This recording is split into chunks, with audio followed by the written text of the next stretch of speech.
Hello, Filter Free Amerika listeners.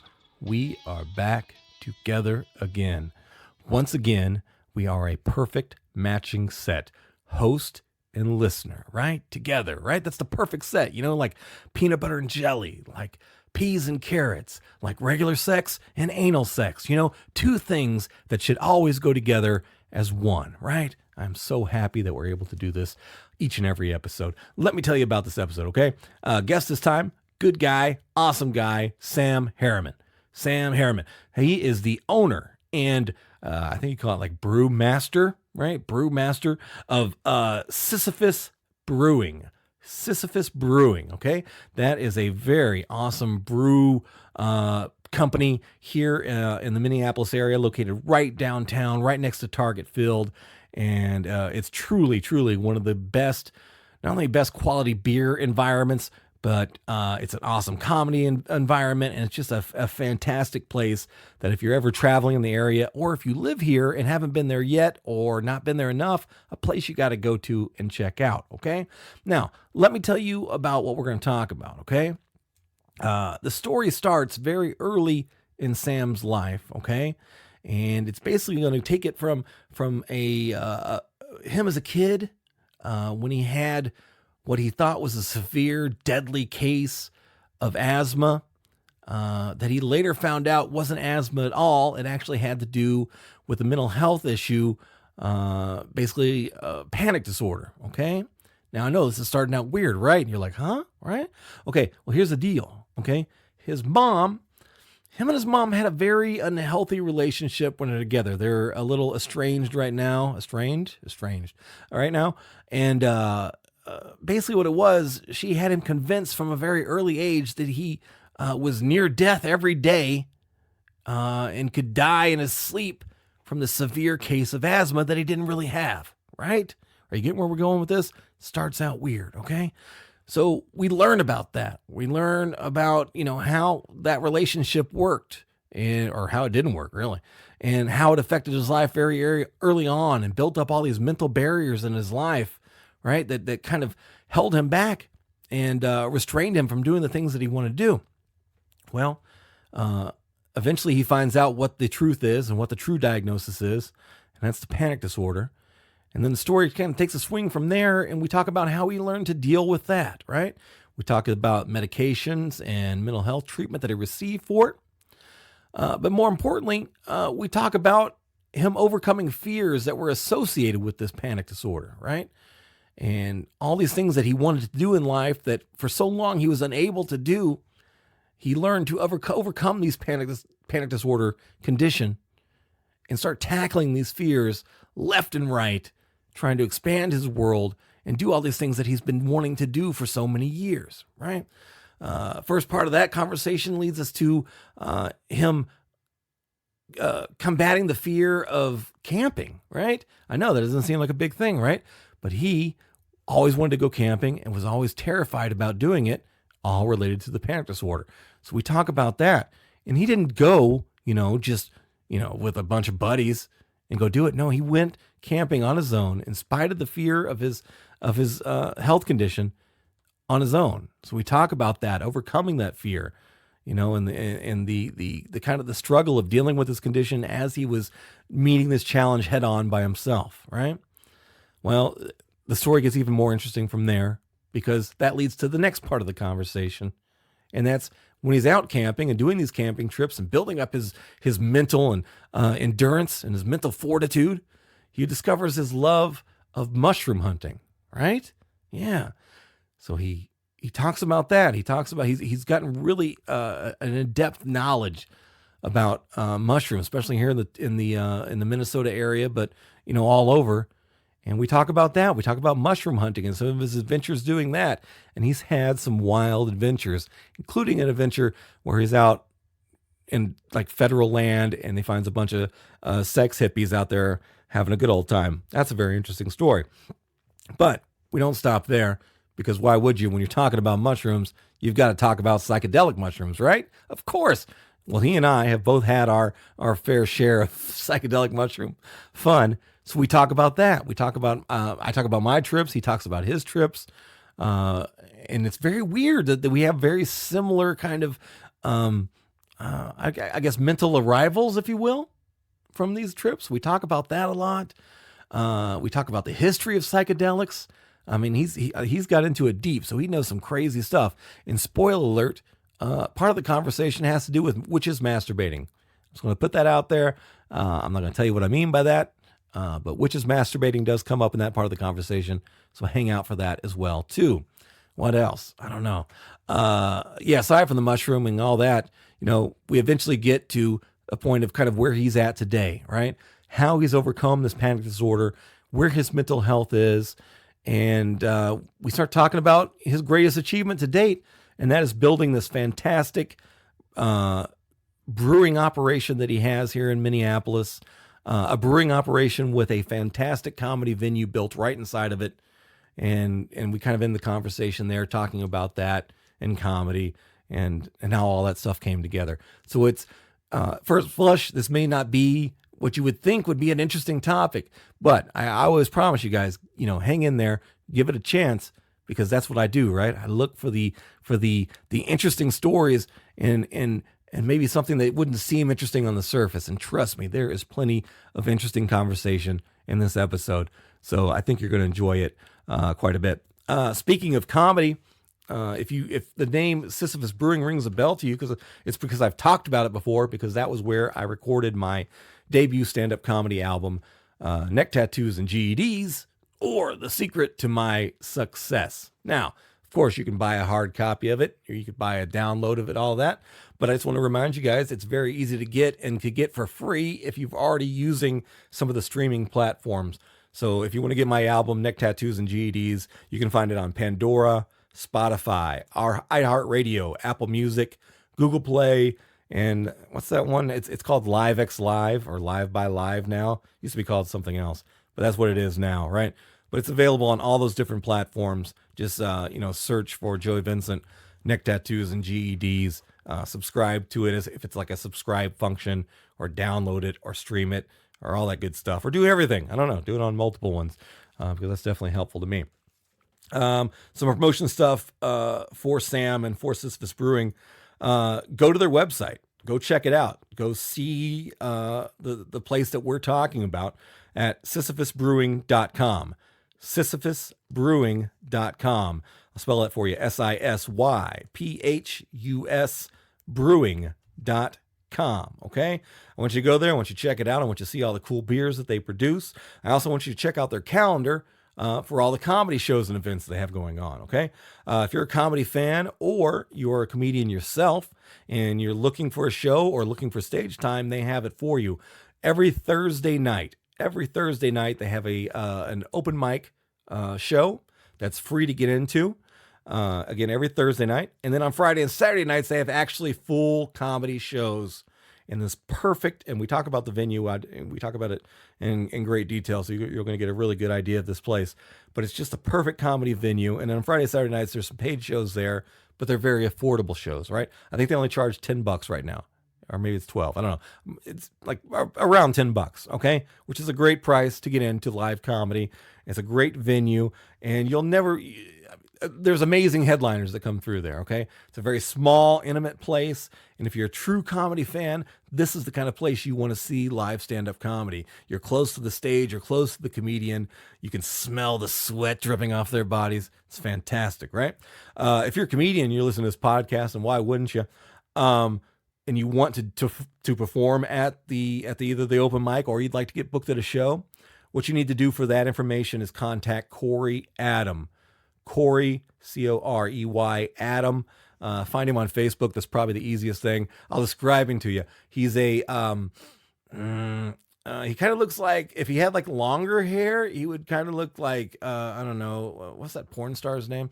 He looks like a weird kind of like gross, sweaty Italian with a receding hairline and a porn star mustache, right? That's what he looks like. Okay. Sometimes he smells.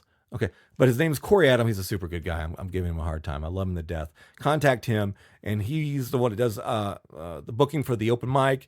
And if you're interested in being part of a show or headlining your own show, talk to him as well, and he can put all that stuff together for you and talk dates and things like that. So Corey Adam for the comedy, Sisyphus Brewing if you just want information about when to go and all that fun shit. Okay. One last plug. The sponsor for the website is the sponsor for the podcast is simplewebsite.us, simplewebsite.us. And what they do is they take the Squarespace website builder and they do it for you, right? I know that sounds weird, but people like myself sometimes have a difficulty figuring out things online and figuring out how to build things with computers because, weed. But that's what they do, right? You just contact them. You say, hey, I would love to have a Squarespace website. Can you build it for me? And they will do that. They will do it from the ground up. They have all the tricks and all the skills required to do it, and they can do it proficiently, and they do it a much better job than I could ever do. I could barely turn the computer on, but they'll do it for you, okay? If you want an example, go to filterfreeamerica.com, filterfreeamerica.com. America always intentionally misspelled with the letter K.com. And that's the website for this podcast. You should be going there anyway, right? And then you can see the website that they built and maintain for me now. But yeah, go to them if you need help. Go to them if you need a little help, or just go to them if you want to get some of the free tips and tricks that they offer on the website at simplewebsite.us. All right, we're going to kick this episode off. And again, I'm going to keep this episode title pretty clean and simple, okay? We're talking to Sam, all right? And we're talking about panic disorder, psychedelic mushrooms, all mushrooms, but psychedelics is a much better attention-grabbing part of the title, and brewing beer. Okay, so that's the title, all right? Panic disorder, psychedelic mushrooms, and brewing beer with Sam Harriman right here on the Filter Free Amerika Podcast. Let's go. All right, so start by telling me first, because this is kind of the catalyst for this whole story that you're going to share with me. Tell me about the panic disorder, the diagnosis, what was leading up to it. Did you know what it was when it was happening? Just kind of let me know what was going on in life right there. So it's tough to pinpoint an exact moment where I figured out that I had a problem. It started to get really bad, though, at a certain point where I was experiencing anxiety to the point I wouldn't leave my house. Okay. And got to about 4 or 5 weeks into that before I finally said, maybe something's wrong. And then maybe a week after that, I said, okay, I haven't left for 6 weeks. Been stayed in the house for 6 weeks? Stayed in my condo 6 weeks.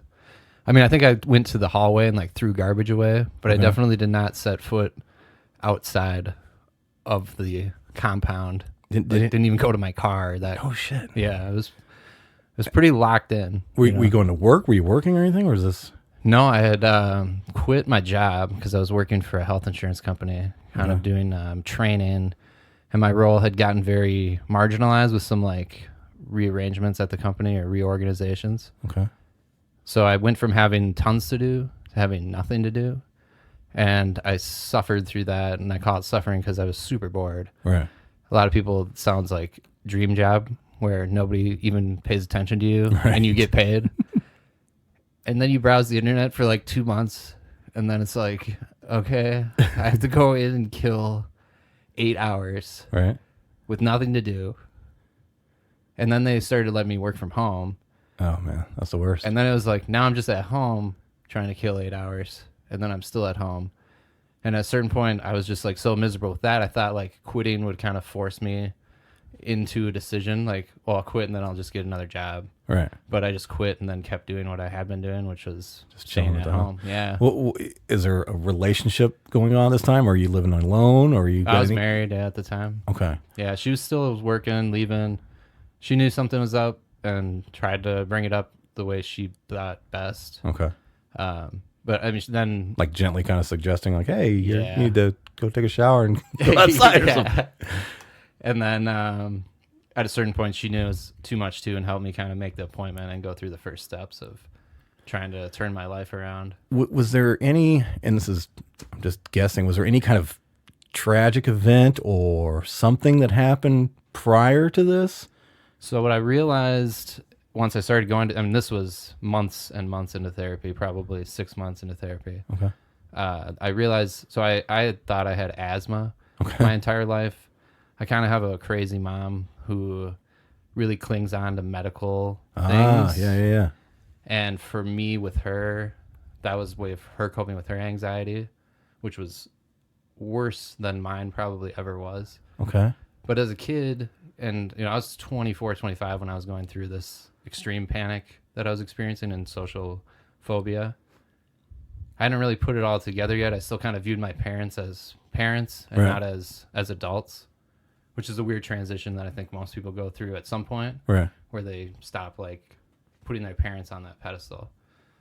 And so through this whole process, I kind of like had these moments of like revelation where like, oh shit, I don't think I have asthma. I was having like a really bad panic attack one night, which at that time I thought I was having an asthma attack. Okay.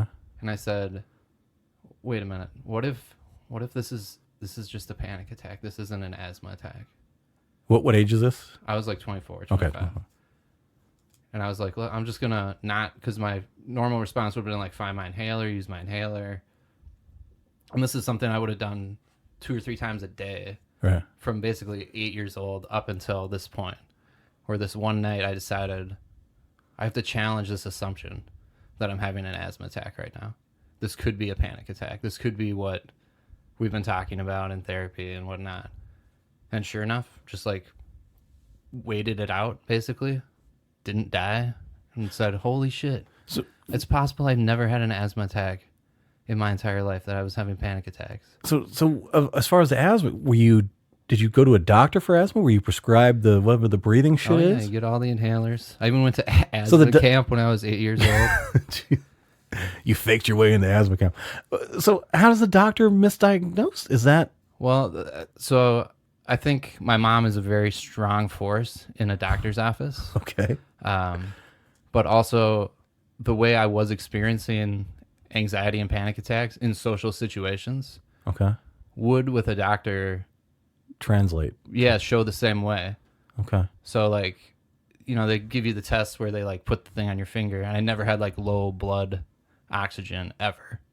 And I did have like that's a tightness sign? in the chest. Yeah. It's like you're not, your airway is closing. You're not actually getting enough air. Versus like with a panic attack, it just feels like you're not getting enough air. Okay. And then you kind of start that spiral. Okay. For me, anyways. Okay. So if he told that to him and he or she, the doctor, it would sound like that. Okay, that makes sense. Yeah. Like, you're right. It does feel hard to breathe. Was there any I'm also degree taking the feedback from my mom too about like, you have really bad asthma. reinforcing it? Yeah. I mean, she told me like when I was like 5, like, you have really, really bad asthma, and it's so bad you might die in your sleep. Holy fuck, bro. But don't worry, I come in and check on you to make sure you're not dead. Holy fuck. It's like, what would I care? I'd be dead. Like, Right. you just be checking on your dead kid. Right. Holy fuck. That only helps you. Right. Yeah. So No, I didn't know this is where we were going to start off at, so I didn't ask this. So feel free to, if you don't want to answer this part of my questions, is has your mom and you work this part of this out in the relationship? no, Okay. mom's gone. Okay. Not dead, but just Out of the picture? out of the picture. Okay. Having a relationship is almost impossible. Oh, it's impossible. Okay. Is she getting any kind of treatment or anything? Never. Wow. Okay. Not once. So it makes it.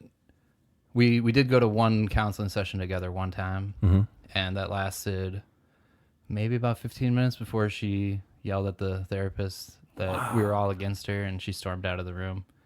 And the therapist just kind of looked at me like, There's nothing I prescribe for that, sir. did the Sorry. classic collar tug, like, yikes. Holy shit.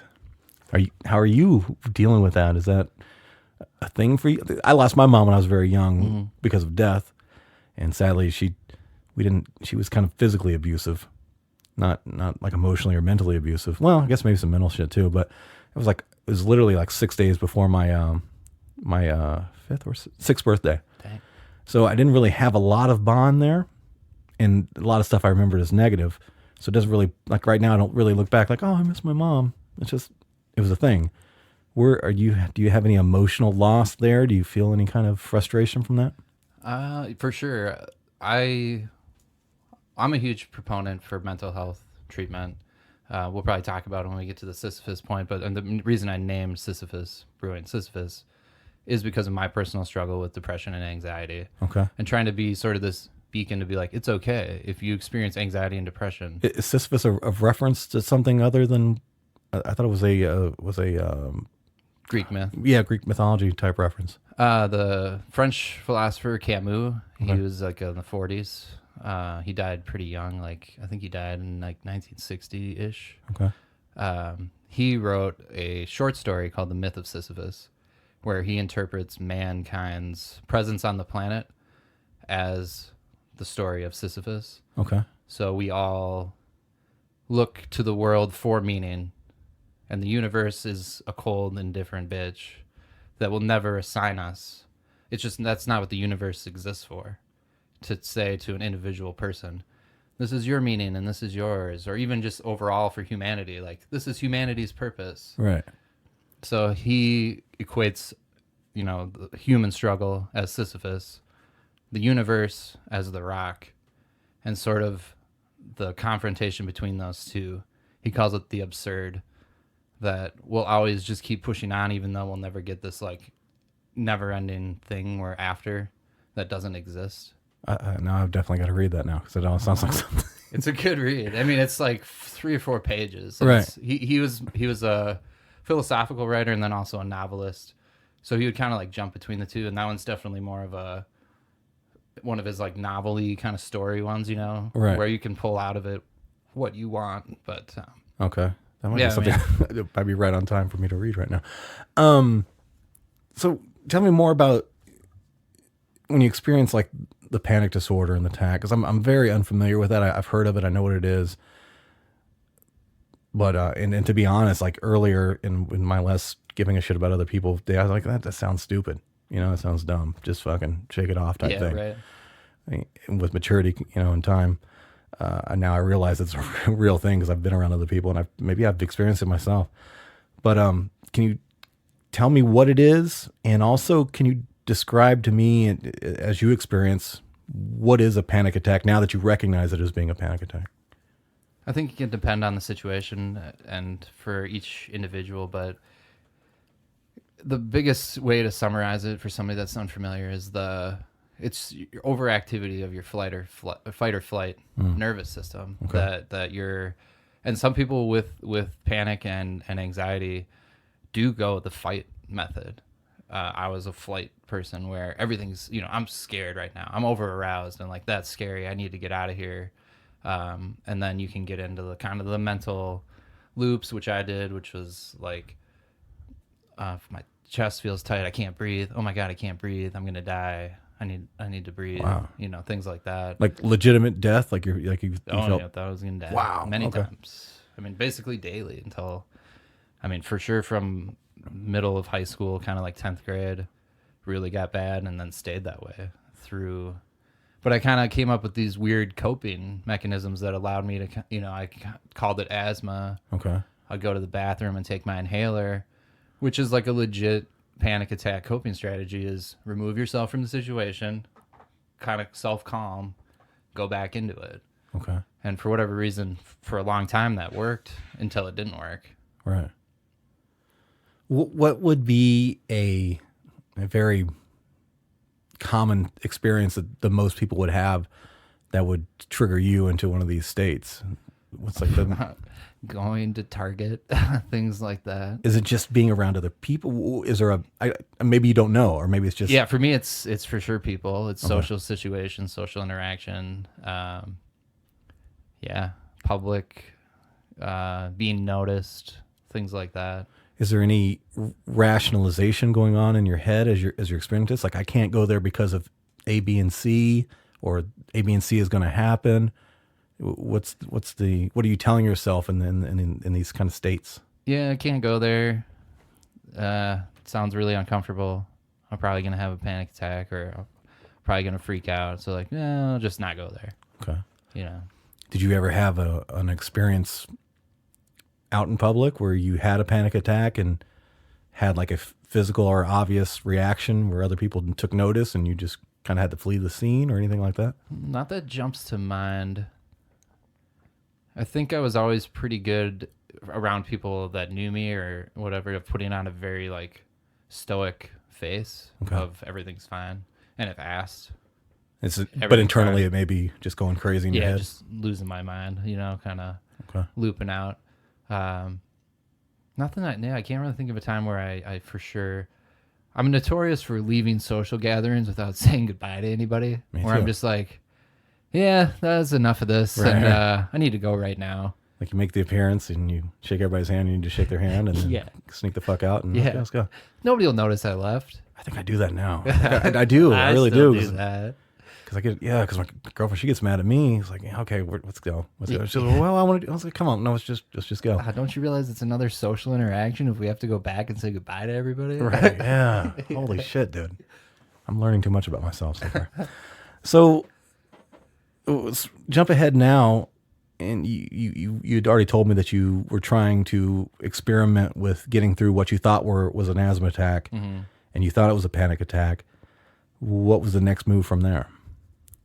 So, I mean, it was a real, the next, 3 days after that realization was just, constant, testing of that theory and putting myself into situations. Because I really wanted professional medical help at this point for... No, I had been in therapy for a while with the asthma attack realization kind of thing. Okay. And it started taking beta blockers, which help suppress the fight or flight response. And I was also on... a anti-anxiety, antidepressant type medication. I've always wanted to try a beta blocker and do comedy. I think you should. They give them to professional golfers. Right. Because I always heard it's like a very focused, concentrated state of mind, but that sometimes I like to be a little haphazard, a little confused on stage. So sure. I wonder if it would be... I think it would probably depend on the set. That's my opinion. Because I told Corey Adam this before about when I first started taking the beta blockers. I was like, dude, you gotta try one of these. It makes you incredibly calm and non-reactive to stuff that you would normally react to. And he's like, why would I want to do that on stage? It's like, well, maybe it's a different kind of set where you want the focus and you don't want to necessarily react. He lives and dies with chaos, though. So that's would be like his kryptonite. Maybe is having too calm or too in control. It's worth one shot. Let's just put it there. We should all do like a beta blocked show of comics. That's actually a good idea. Everybody who's never had them, try them and do a set. So aside from that, was that a prescription that you were given at the time when you started getting treatment for it? Yeah. They're super unwilling to prescribe, and rightfully so, the Xanax and those kind of benzo downers for anxiety anymore, just because of the addiction potential. Okay. So and a lot of my friends now that go for anxiety treatment, they are given those right away. The beta blockers? Yeah, the beta blocker. Because the doctor, 10 years ago, it would have been like, Xanax, here we go. Doctors kind of change their view of prescription medications, rightfully so, in terms of let's try something a little less addictive and a little more benign first. Because for me, it worked. That was crazy how well that worked too. Because it just gives your body a new baseline to try to reprogram your brain from. And then your brain is at a new point, and then you kind of start building off of each other. You acclimate to working into a new headspace. Yeah. Okay. So the sensations I used to feel in my body, they're not there anymore in this situation I used to think was dangerous. And by dangerous, I mean going to Target and standing in the checkout line. Now, maybe I'm making this up, or maybe I did hear it. Can that get you to a point of being too confident or too calm? I don't know, a robbery takes place while you're at Target and you're like, oh, I'll take care of this. This is fine. And you put yourself in dangerous situations because you don't have that fight or flight? I don't know. I'd be curious. I know Mike Brody has a joke about that. Does he? He takes beta blockers. Yeah, he's like I'm walking in my car and somebody pulled a gun on me and he's like, I don't know what I'm supposed to do, something like that. And I've never experienced that because your rational brain is still there and functioning. It's just more your body. You're not going to have the physiological response to danger. You're still probably going to have the, oh shit, that dude's got a gun and he's robbing this place right now. I don't know. I never experienced that myself. Man, we should set up some kind of controlled test Or we just like, okay, it's going to happen eventually. We're just randomly create a fake robbery while you're there and see what maybe you get all fucking hero and you just choke somebody out and you're like calmly put them to sleep. Doubtful. Doubtful for me. Somebody maybe. Maybe. Nah. Holy shit, that's interesting. So you're still medicated now? I take the beta blockers as needed. Okay. Which is not very often. So anymore. you don't start the day and like pop one and then to beef level. It's just No, I was on daily for about 3 years. That and Lexapro, and then weaned off because at a certain point it's kind of like, am I gonna take these the rest of my life? Well, the doctor or psychiatrist and psychologists have their goals too of they don't necessarily want you on this stuff forever as well. Right. And yeah, it seems to have worked good. I mean, it's crazy for me to think about my past self and my current self. It's just like, wow, that was a different life. Like the things I experienced and the things I kind of put myself through that didn't have to be there. right. With You could kind of go through like experiences that you did experience and like, I wish I would have had this view of the world or this kind of made a control and yeah, just okay. like I would have done this differently. I mean, a lot of it for me too was, well, I mean, I also live my life in the way like I don't want to have regrets. Right. Where I am now is where I am now, and this future is still unwritten mostly. Right. And where I kind of, if I had been a different person, I wouldn't be where I am now. For instance, like You needed all that to get to this. Yeah. Yeah. And I would be in a totally different spot.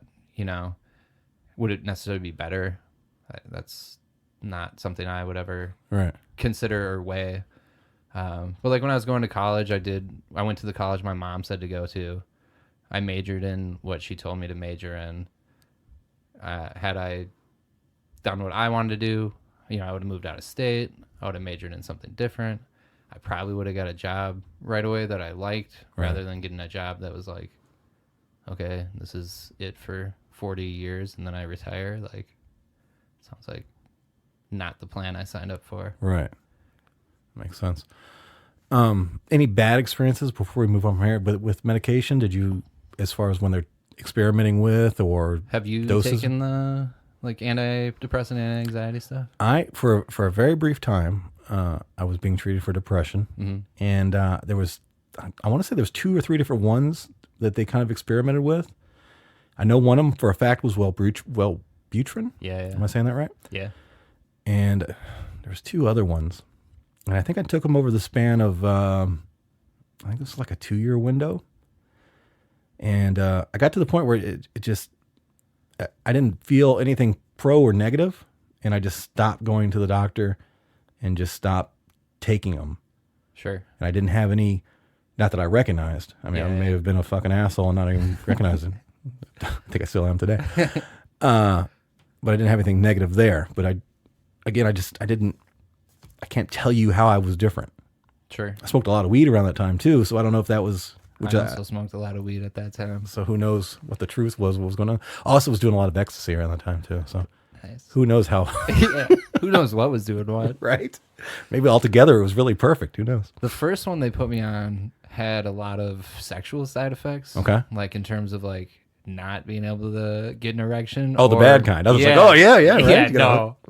Or like not even be able to have an orgasm. It's like, I don't want this. Right. That seems like depression creating at that point. It's like, oh, fuck this. But then there's so many, and that's part of the struggle with those medications is, and they're kind of changing it now. And if you have good insurance or you want to spend the money, you can get genetic testing where they can have a better guess as to which one will have the least side effects for you. Right.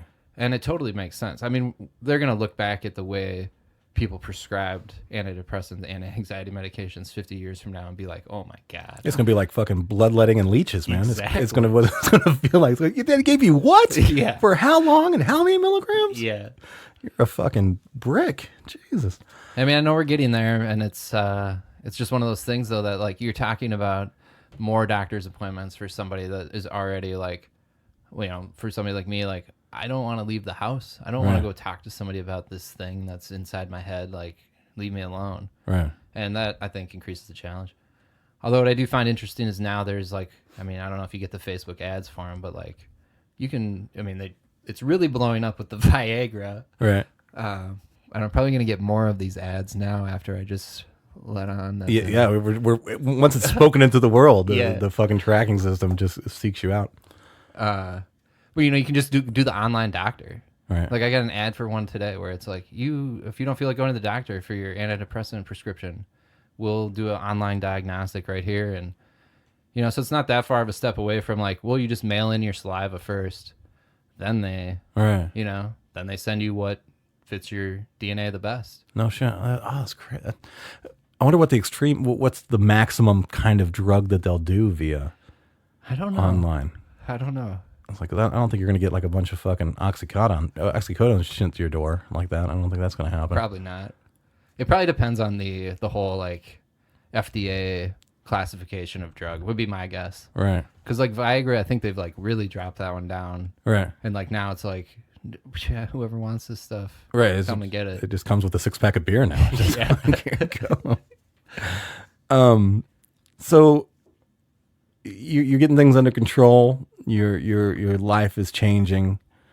Did the hiking and the camping aspect thing as a form of treatment, was that originally what you started doing it for? Is that right? So I started doing things that I had always previously told myself that either I couldn't do or that I had been told specifically by my parents, like, we don't want you to do that or you shouldn't do that. What's the most extreme thing you were told you couldn't do? I wanted to join the hockey team in 3rd grade. Okay. Couldn't play hockey. Did you go back now and play some adult fucking? I want to. Okay. It's expensive though. Yeah. Have you seen this? It's a lot of fucking equipment. It is. Yeah. I mean, it's like $1,000 just to get going. No shit. I think the ice time's like $650 or $700 for like a season.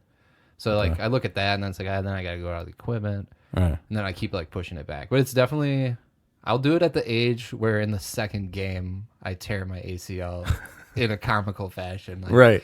people are all excited the 1st game, like, yeah, he's finally doing it, finally playing hockey. And then 2nd game, like, and he'll never walk again. Happy ending. Yeah. It's all there. No, hopefully that doesn't happen. Right. No shit.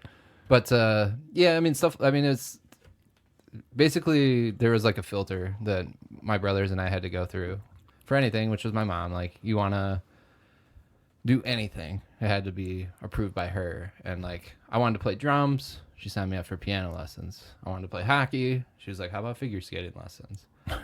Things like that. Like, well, you know, her anxious brain. Did you ever nail one that she was with? Like, I want to go to hugging class. Okay, you can go learn how to hug. I did want to do musical theater one time, and she was like, oh, yeah, that sounds awesome. But then my dad hearing musical theater was like, oh, Christ. Okay, fair enough. He let me do it, though. I mean, it wasn't like, no. So. I'm trying to think of another. Well, so what was Dad? Is he dealing with her at all? Is he just like kind of letting her do her thing, or is he like? Dad was a traveling salesman, Okay. so he was home. I mean, it depended on the time of year or whatnot, but I mean, in the summer, he might be gone for like 6 weeks, 8 weeks. Okay. And, you know, he might come home for like 2 days and then be gone for like 3-4 weeks. So Dad was Just come home and get a diagnosis from her, and then he'd get back on the road. Yeah. Dad was not really around too much, and when he was, it was almost better that he wasn't there because they just fought like constantly. Okay.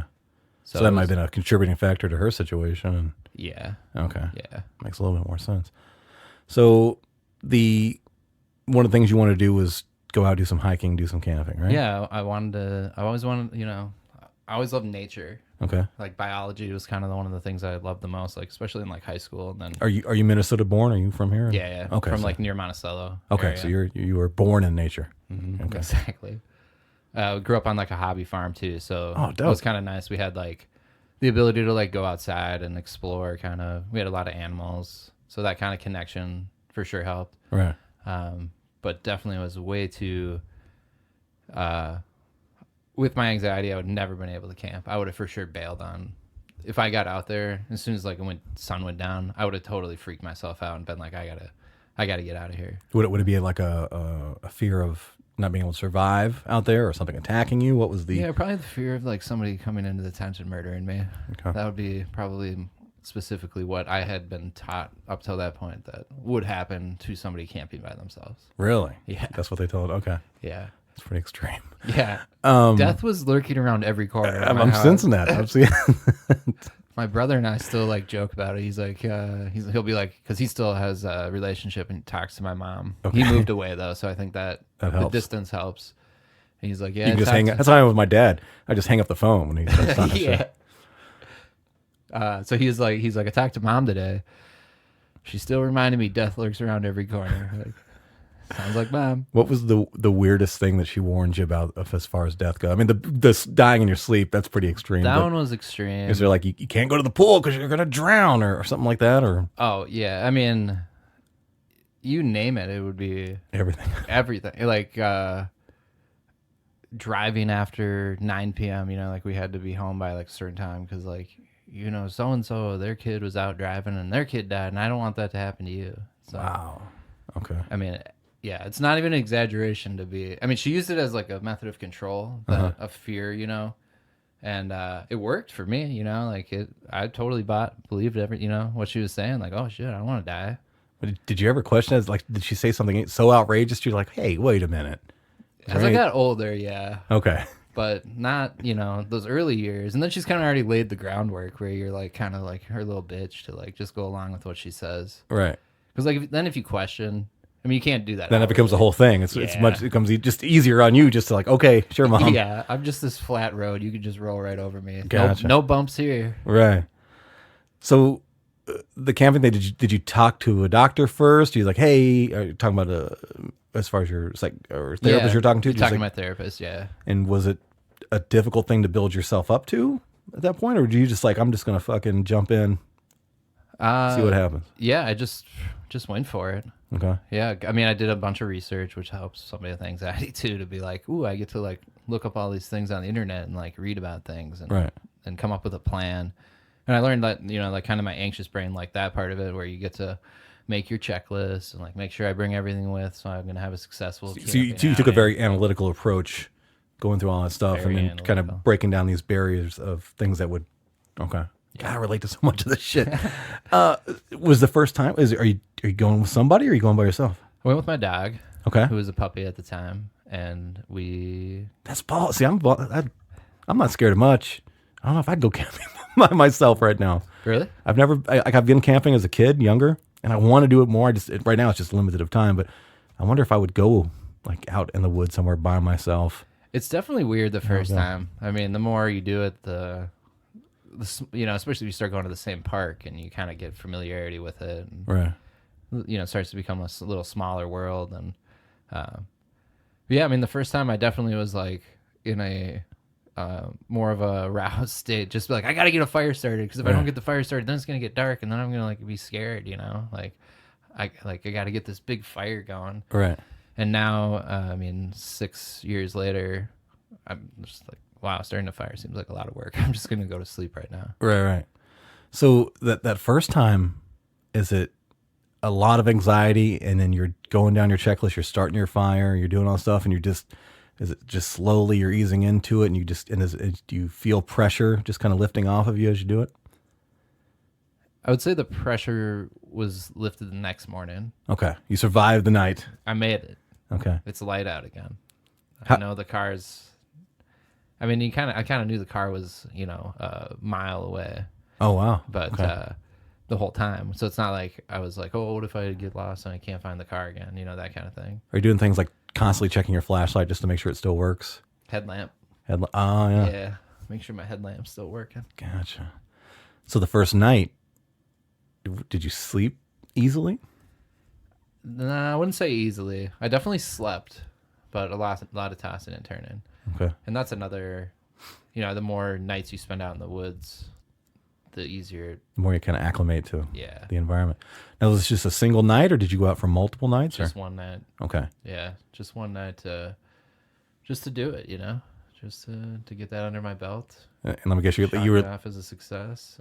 You were over prepared too, right? Like you I had was way over you had prepared. 6 days worth of food. Yeah. You had 3 layers of clothing. Yeah. Okay. Yeah, man, I get it.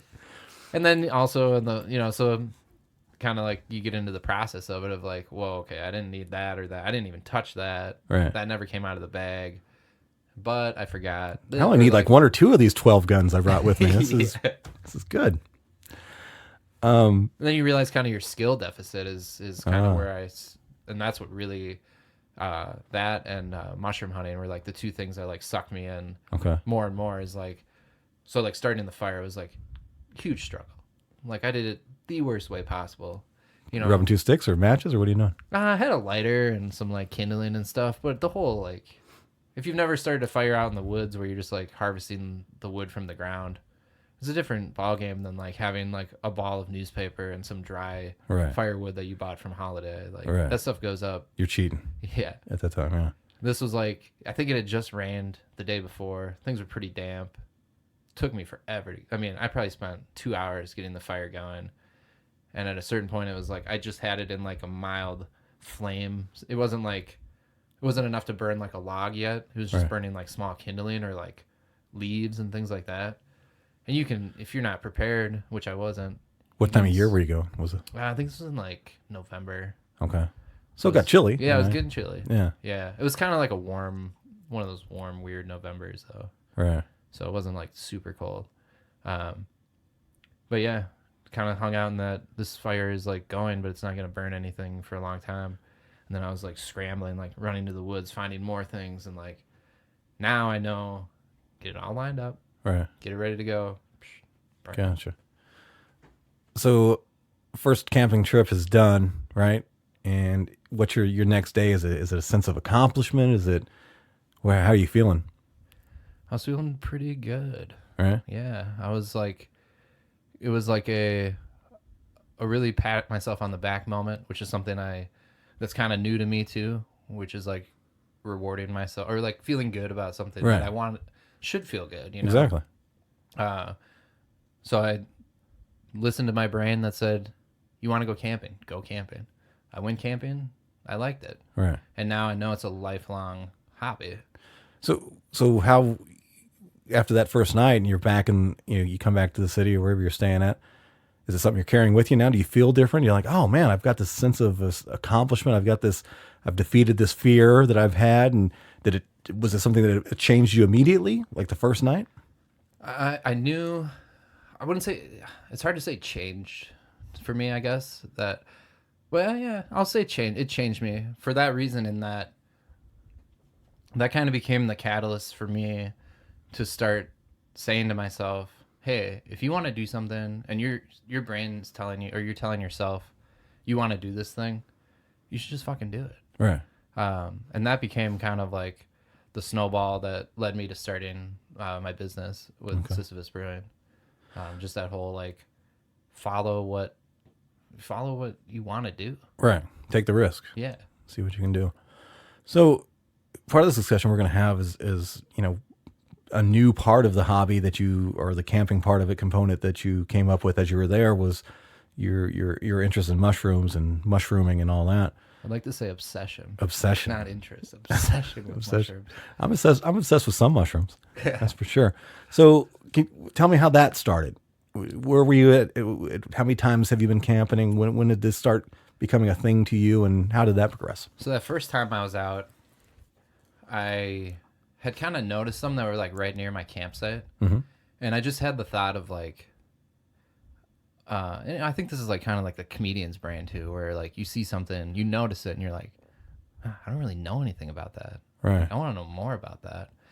And so I noticed it on my first time out, and then I kind of like pushed it to the back burner until I didn't have the balls for winter camping yet.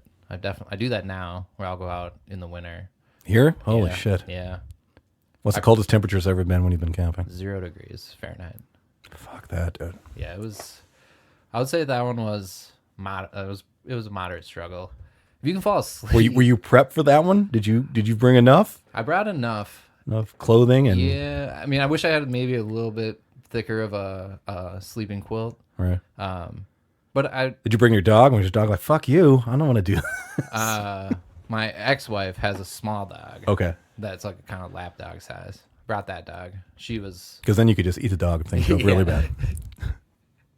You cuddle the dog too is nice and dream about eating the dog. Exactly. Sorry, Stroking buddy. you. Oh, you're gonna taste good. That's why I have snakes and dogs. It's like a food chain, So like the snakes, I'll throw them to the dogs to feed the dogs if I have to. I thought you And went then the when- other way. No, fuck that, dude. Dogs got to come first. And then as long as the dogs, they'll be with me till the next level, then I have to eat the dogs. What were we saying though? Oh, talking about the winter camping was what I was asking about there, about how difficult that was and relative. Yeah. I lost my train of thought before that though. That's okay. So we're getting into the mushroom part of the conversation. And So got round to next spring. Right. Started going back out camping again. And then had kind of read a little bit about mushrooms over the winter. And then started the next spring going back out. And started noticing just how many mushrooms there were. And then learned that, kind of morel season in Minnesota is that early. And morels are like some say number one delicacy mushroom out there. like in the world, like, Yeah, I mean, you get to the world stage, there might be a little bit of a debate, but is a truffle the same thing as a mushroom? it is a fungus. It is a fungus. It's not a mushroom though. Okay. Because it grows on the roots of plants. Okay. Doesn't have its own mycelium, which is the underground part of a mushroom. Basically the roots Okay. of a mushroom. Most people don't really know that about mushrooms, and that when you eat a mushroom, you're actually eating the reproductive fruiting part of it, Right. and not the plant itself. The plant is the root. Yeah, so the underground is this network of white fibrous material that can be there, and the mushroom might not ever fruit. That's part of the reason like morels are so like sought after, is that it's really hard to predict where they're going to come up, what exactly causes them to show up in a certain spot, and you're just kind of trying to guess based on the other trees and the landscape and the What are some of temperature. is there any telltale signs or any hints or anything that you can roughly guesstimate where some would be? Is there anything like that? In this region, near rivers Okay. with elm trees Okay. on southern facing slopes is a really good spot to start. And is that just what they respond to environmentally, as far as maybe they like- feed off the elm trees or something they drop? So there's different types of mushrooms based on how they go through their life cycle. Right. And these are mycorrhizal, so they grow along with the plant itself. So they tie into the root system of the elm tree. Okay. And nobody really has the reason why, but dying elms is where they'll fruit. So and fruit meaning the mushrooms will come up out of Right. the ground and you can pick them. Right. Nobody, well, I won't say nobody, because there is one company that has figured out a way to grow morels in captivity. Otherwise, it's like people have tried, and there's like no guarantee of getting it to happen. Really? Especially on a regular basis. Have you had one of their mass-produced ones versus a wild one? Do you know the comparison? I haven't. That'd be interesting. Most of the ones you can get from that company are dried, so you have to rehydrate them first and then Okay. eat them, which any mushroom hunter would tell you that's not the best way at all to experience a mushroom, Right. because you're kind of like basically like partially cooking it when you're drying it, and then you're never going to bring it back to its original state. Is one of those morels, is that one that you can literally just pick off the ground and eat right away? Is there no preparation needed? You have to cook it. Okay. You If have you to. don't cook it, it can cause liver damage. Really? It'll make you sick. Yeah. Okay. Yeah. I wonder how long it took them to figure that shit out. Hopefully not long. Right? Holy fuck. Yeah, most mushrooms, I think there's a couple that you can eat raw, but almost all of them you need to cook. Okay. Well, let's talk about that. Just have most of your expeditions and looking for them, have they all been within the Minnesota or this region? I've been to Iowa to look for morels. Okay. Visited a friend in North Carolina. We spent a couple days just hiking and looking for things. Is there any part of the United States that's more apt to have them than not? I don't know about, I mean, definitely regionality based, but I think that you can find them in almost every state. Okay. For sure, the whole continental U.S. I think Alaska gets them too. Okay. So elm trees is like a Minnesota specific thing. Depending on the region, different trees can grow. Right. They grow in harmony with them. But yeah, I'm pretty sure it's all the continental U.S. Okay. So focusing just on Minnesota, which I assume that's the place you've camped the most and been out most. How many edible kinds are you aware of that are here? In terms of ones that are worth seeking out, Right. Because it's kind of like a new when somebody and I was this way too. When you first get into mushrooms, everyone you find, you're like, "What's this one? Can I eat it?" Right. And it's like That's how it starts. yeah, everybody. And like now I'm on like all the Facebook groups for like, Minnesota mushroom foragers or Like the only two things like I would recognize or trust to eat, though I didn't know you had to cook morels. I think if I wouldn't saw one, I was like, oh, let's shove this shit in my yum. mouth. I'm glad to talk to you first. Jesus Christ. Was the other one, what's it called? Chicken something? Chicken of the woods. Chicken of the woods. That's a highly sought after one. Yeah, my friend Jeremy and I have another friend Joe. They collect them a lot, or they get them from people who collect them, and they're constantly cooking. They just swear up and down. You have to eat one of the chicken ones. I've had the morels. Yeah, cooked. You have had morels? Yeah, cooked. Nice. But again, did not know that you had to cook them. So those are the two, chicken of the woods. Yeah, that I could recognize. The chicken of the woods. It's kind of like it wraps like around a tree, kind of. Mm-hmm. Grows on a base of a oak tree normally. And they're an orangey yellowish color and kind of look like a dish is stacked a little bit. Mm-hmm. Okay. Yeah. Gotcha. Is there any of those, either morels or the chicken of the woods? Are there any that have like a deadly look-alike? Yeah. The morels there's called false morels. Okay. But if you look at a couple pictures of them side by side, you're like, those don't look anything alike. But then they in Russia still eat the false morels anyways. Okay. They can cause liver damage. Even cooked? Even cooked. There's ways to like prep them that reduces the risk.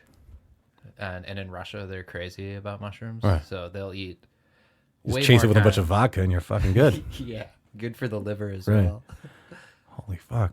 So I cut you off halfway. How many different kinds or edible mushrooms do we have here in Minnesota? Worth seeking out or worth learning and committing to memory. I would say there's about 15. 15. That okay. are worth finding and eating. Right. There are By worth, you mean flavor component? texture, findability. Like kind of flavor and texture being the top two. Like this has a flavor that's worth eating because there's a lot of mushrooms. Like one that's easy to find, like it's giant puffball. You've probably seen these before. Maybe as a kid, a lot of like they grow on like they'll grow on like fields and stuff. Okay. So like I remember when like 3rd or 4th grade, we had one just grow in like our soccer field. People were like, "Oh, it's a soccer ball." That big? Yeah, it can get that big. Holy shit. But they're kind of just flavorless, bland. I mean, a lot of people like them Right. because they can be cooked texturally to be like tofu, and they absorb flavor really well. Okay. But for me, that's kind of like Okay. take it or leave it. What is, well, I'm going to assume that the morale is probably the most valuable one. Like if you're collecting these for resale. Yeah, 70 depends on the season. Okay. So how much is out there in the market? Like last year it was super bad year because of last year was the year where it got like super hot, like super fast. And this year was actually a really good year because it kind of like got warm and then cooled down and kind of like fluctuated in their band they Right. need to survive and grow. Last year it was just like, no chance for you this year. No shit. Yeah. So last year I think they were going for like $80-$90 a pound. No shit. Yeah. And this year I saw them for like at one farmer's market, they were doing them for like $35-$40 because there are just so many out there. Right. How long from harvesting one, how long will it hold and maintain a value? Like if you go out and you grab a couple pounds, how long do you got to sell them if you were to sell them, and whether do they maintain that value? 4 or 5 days, they're going to start getting goofy. I mean, if you don't treat them right from the get-go too. Okay. So I take any fresh mushroom I find that I'm not going to be able to eat that day, get some wet paper towels. I shouldn't say wet, I guess damp paper towels, close them in that, put them in the fridge. And then you probably got, especially for personal consumption, 7-10 days. Okay. As long as you keep that paper towel moist. Right. Throughout that whole time. But Yeah, from a store perspective, they very perishable. Right. You know, that's why even the cheap white ones or what are the brown ones that we get in the store, the most mass produced kind. yeah, the like the Baby Bella. Yeah, those things right there. Portobello. Those are the ones I buy the most, just because I think that the brown ones are going to taste better than the white ones, so I buy those the most. They are different. They are different, a little bit of different component, a little bit better. But like I think I got a pint I have to throw away now. It's got a little bit of a mold going on in there, but Nice. but they seem to be pretty substantial. But I'm sure they're bred and genetically modified into such a way that they'll last as long as possible. Yeah, I personally don't know, I guess, about the genetically modification of those mushrooms, but they were easy to cultivate and they do last a long time. Right. So from the get-go, they were probably chosen for that reason. I do have a personal vendetta against the white mushroom and the blue thing, Right. though, because It's the basic bitch of mushrooms, man. I don't even want to fuck with it. yeah, no, it's the worst. It's like, and then people, so they're like, "Oh, you're into mushrooms," and like, "Well, I don't like mushrooms." Like, well, what mushrooms have you tried? The fucking I have white the ones. same struggle with beer, where people are like, I "I don't don't like beer." Budweiser. Yeah, It's the mushroom of beer. It's the white mushroom of beer. and then it's like, okay, you need to go. I get you saying you don't like mushrooms, but let's do a little exploration here. Let's try some stuff, because I firmly believe there's a mushroom out there for everybody. Might be psychedelic, Right? but Well, that mushroom's definitely for everybody. Yeah, I think so. Right. Have you, with the harvesting of the mushrooms that you've done, has it always been for personal use, or have you done it for financial gain? No financial gain. One year I traded like 2 pounds to a butcher shop Okay. for some meat to make jerky with. I like the idea of that, being able to swap goods. Like, I've got this, and they want some fucking steak, and They gave me a really good deal. That was why I went into it with the barter mindset. Was Right. like, they changed the law now in Minnesota where you have to be licensed to resell mushrooms. I was going to ask you next. What do you know about that? About how that works, and what's the legality of it? Like, especially if you're going to state grounds, federal protected land, or something like that. How does that work as somebody who just wants to eat them Yeah. and take them home? And how does it work that if you know a chef and he's your buddy and you're like, hey, we're bringing some fucking chicken out of the woods? How does that work? There's definitely a lot of backdoor dealings in the culinary mushroom world, I think. I love that it runs parallel with like drug dealing and stuff. That's great. I got some good mushrooms for you, buddy. Right? What kind? Yeah. And then obviously so that's a separate issue from what land are you on, and does this said land allow? I had 2 run-ins with the cops at a dog park near Eden Prairie 2 years in a row, because my buddy called me up one night, and this was 6-7 years ago now at this point. He's like, "Hey, I got mushroom. I found some mushrooms. I think they're morels." I was like, "Send me a picture." "Yeah, these are morels. Where are you? I'll be right there." And we went and we found tons of them. Like, What's tons? Is that I think multiple it was like, pounds? yeah, 7-8 pounds of them. Like, Nice. so many that we were like, "Oh my god!" And then I went back the next day because we had only explored like a small little area. And they're not going to be there long anyway to begin with, right? No, I Okay. mean and that depends on the weather. But Right. So if it heats up and the sun's beating on them, they're not going to be there long. yeah, they can. So from fruiting to growing, they double in size every 24 hours. No shit. And then once the climate changes, and by climate I mean it could be the specific climate surrounding this particular mushroom. Like, maybe a tree branch moved, or maybe this mushroom grew so high that now the sun can hit it. Before, it was protected by grass, So it's very like microclimate driven, and the mushroom is constantly in a state of feedback with the environment of, is this right for me? Is this not right for me? And They don't go, they just die, right? Like, they don't come up and they, drop their spores or whatever and then go back down when the temperature changes. I mean, they just die. yeah. That's just like something they shot out there to do what it needs to do. And if Yeah, it doesn't make it, doesn't make it. Yeah, I mean, that's their spawning moment, in the salmon metaphor of, Right. they went upstream to spawn, they blew their load, Right. and hopefully one of those spores is gonna, whatever, Connect to- a deer's gonna eat it and carry it 200 yards away, and it's poop, and, Right. and then we're gonna refruit there, or the wind takes it, or, it's a very numbers game Right. for a lot of mushrooms. But yeah, then once they're up and they're done growing, then it's instant death. I Right. mean, you'll find ones where you get like perfect ones in one area and one that looks like it's been dead for like a week within like 3 feet of each other. So what's the and again, maybe just speaking of just Minnesota, because that's probably what you're more familiar with. What's the logic behind the law then? If they, I assume there's some places that they tell you can't take anything out. Specifically the stock park in Eden Prairie, they're real bitches about it. Really? Yeah. Yeah, it's just the rules of the park. I don't know if they're trying to do it from like a public safety standpoint, that we don't want people coming here and harvesting a mushroom and then dying, and then that's going to look bad for us. I mean, I don't understand it personally. And even the first cop I dealt with was kind of a dick about it. Well, break that down for me. So are you out there just picking them, and then Yeah, I was out there picking them. fucking undercover mushroom SWAT team jumps out of the tree and is like, Somebody called gotcha. the cops on me. Oh, fuck you. Somebody at the dog park saw me picking mushrooms.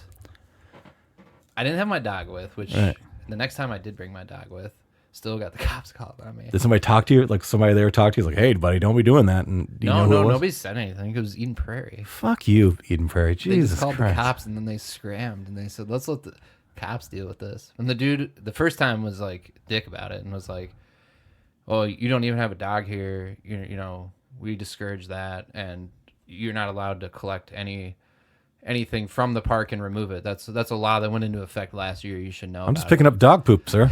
Yeah. I'm just collecting the dog poop, trying to clean it up for the environment. I was just very like, I had no idea. Right. I wouldn't either. What the I fuck? didn't Google the laws of your dog park Right. in terms of collect. You know, like I tried to explain it, like, hey, these are just die anyways. Like, Right. They're just for me.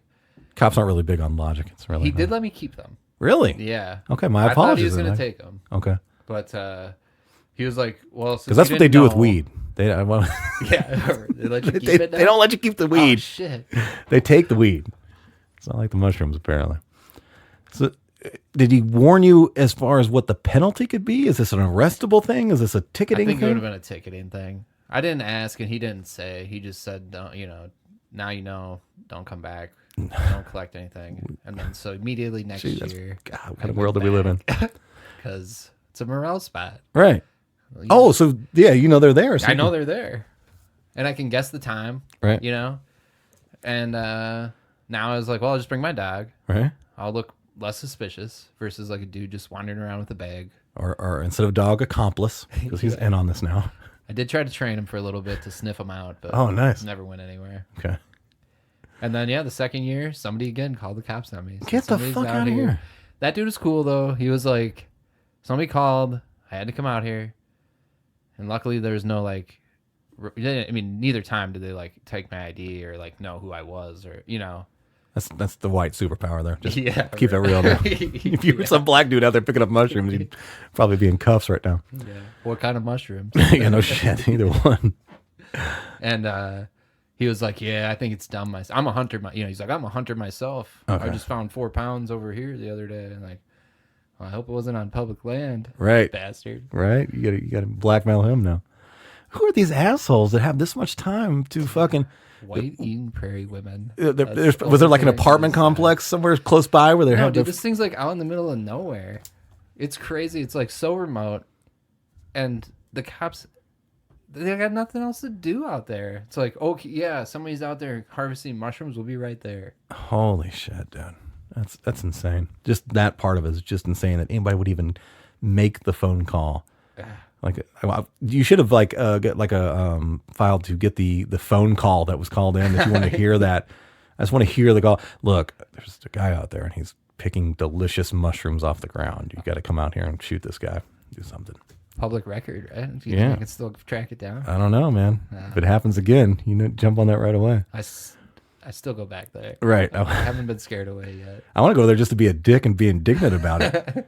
Just sit out there and yell, and as soon as the cop leaves, who the fuck called the cops? I'm picking fucking mushrooms. Oh, they scram as soon as they call the cops. What kind of world do we live in? So what about the state parks, right? Like pick a state park that you go to on a regular basis. Is there a rule like you can take, a Allowed quarter for- pound or Personal consumption is the definition of the rule. okay? And, well, who the fuck determines that? Yeah, that's probably based on ranger discretion. Would be my guess. I don't know. Good Rangers.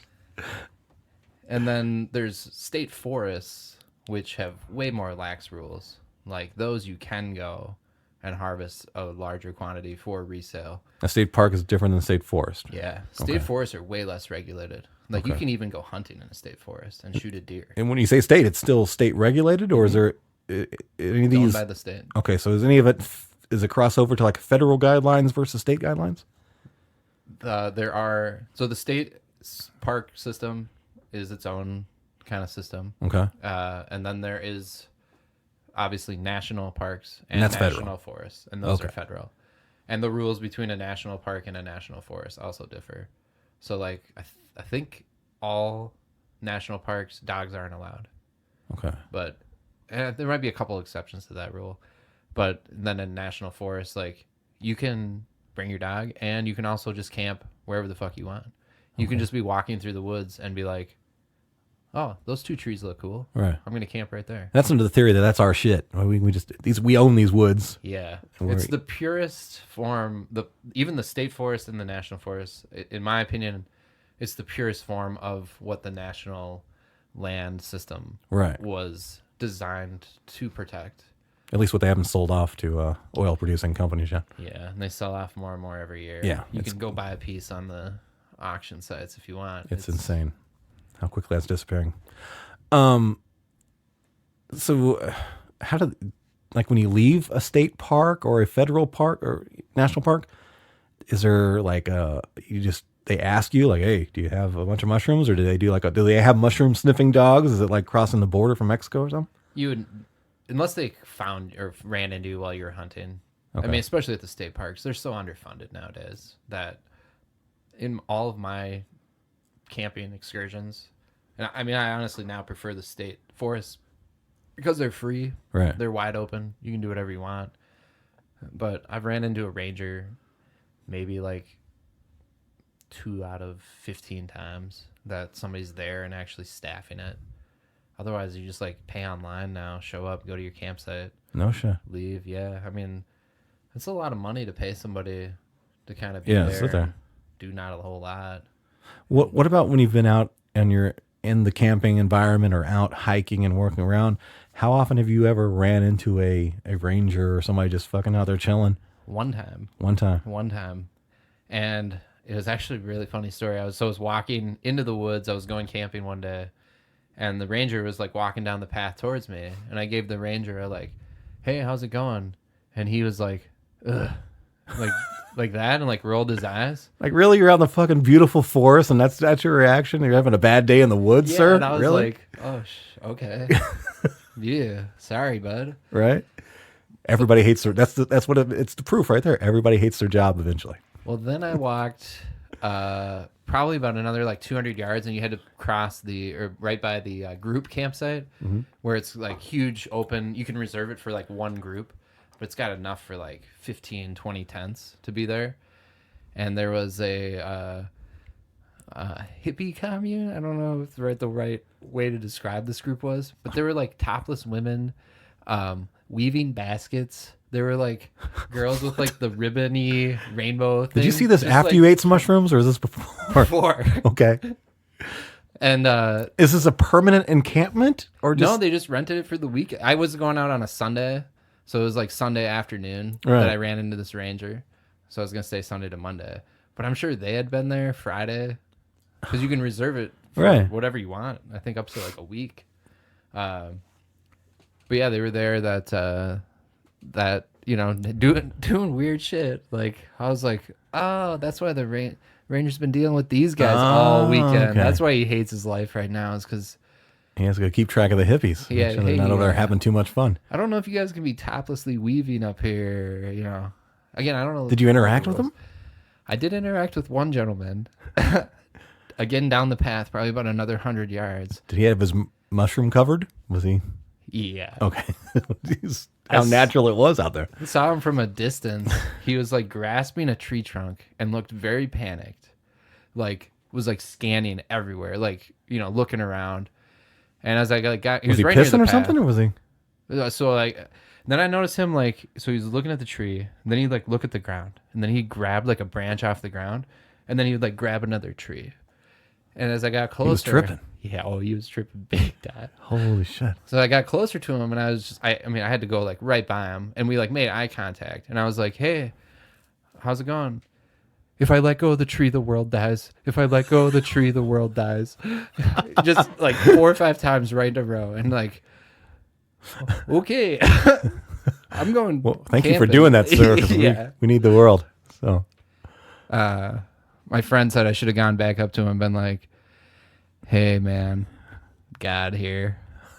I saw you pick up that branch on the ground. You thought that was a tree, but it's really a dead branch. So, world dies. it's all your fault, buddy. Yeah, it sucks, man." You could have been his god there for a little bit. That would have been, Yeah, oh yeah. that would have been a power trip there. Yeah, it was just like nice to be like, "Oh, that's why the ranger hated me. Right. It's these guys." You thought you were joining the encampment over there. Here comes another one. So you're getting, as far as the mushroom hunting and stuff now, is it how regular are you out there now? Is it just any chance you can get? I mean, you got this business and everything now. It's Yeah, I go camping 30, 35 nights a year. I think I've been out 35 times in my life. I don't think I've been over 10 times camping. It's just something I That's make impressive. like priority, Right. It brings me a lot of satisfaction in like so many ways. And now the mushroom hunting, like I really go after the morels in the spring. Like I was just down in Iowa this year hunting them with a buddy. Found a ton. Right. And now that that's over, I just kind of like when I'm out, I've always got an eye out for. Can you build up a supply and freeze them? Is there anything like that, or do you do that so you always have them ready to go for cooking and stuff? Or? I like to share them personally. Like in the springtime, my friend that brought me to Iowa to hunt, we ended up finding I think like 8 pounds together, and I took about half of that.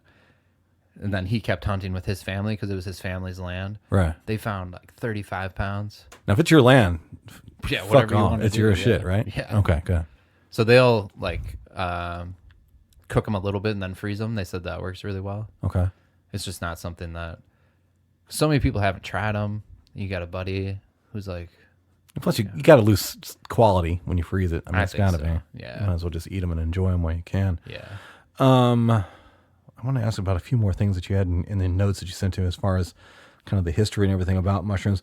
But let me ask you this. Like, when you've been out hunting, have you ever let's just go to that part of it. Have you ever accidentally found or intentionally found the fun mushrooms? So the psilocybin mushrooms do not grow wild in Minnesota. They don't. No, they don't. Okay. Those are all cultivated. Gotcha. There is a trippy mushroom that does grow here. There's 2 kinds of the same species, basically. One's yellow and one's red. Okay. The Amanita muscaria mushroom, which is like the classic toadstool mushroom that a lot of people know. Red, white spots on the top, big white stem coming down. Any of the like cartoony art involved with hippies, you'll see that mushroom, right? Yeah, for sure.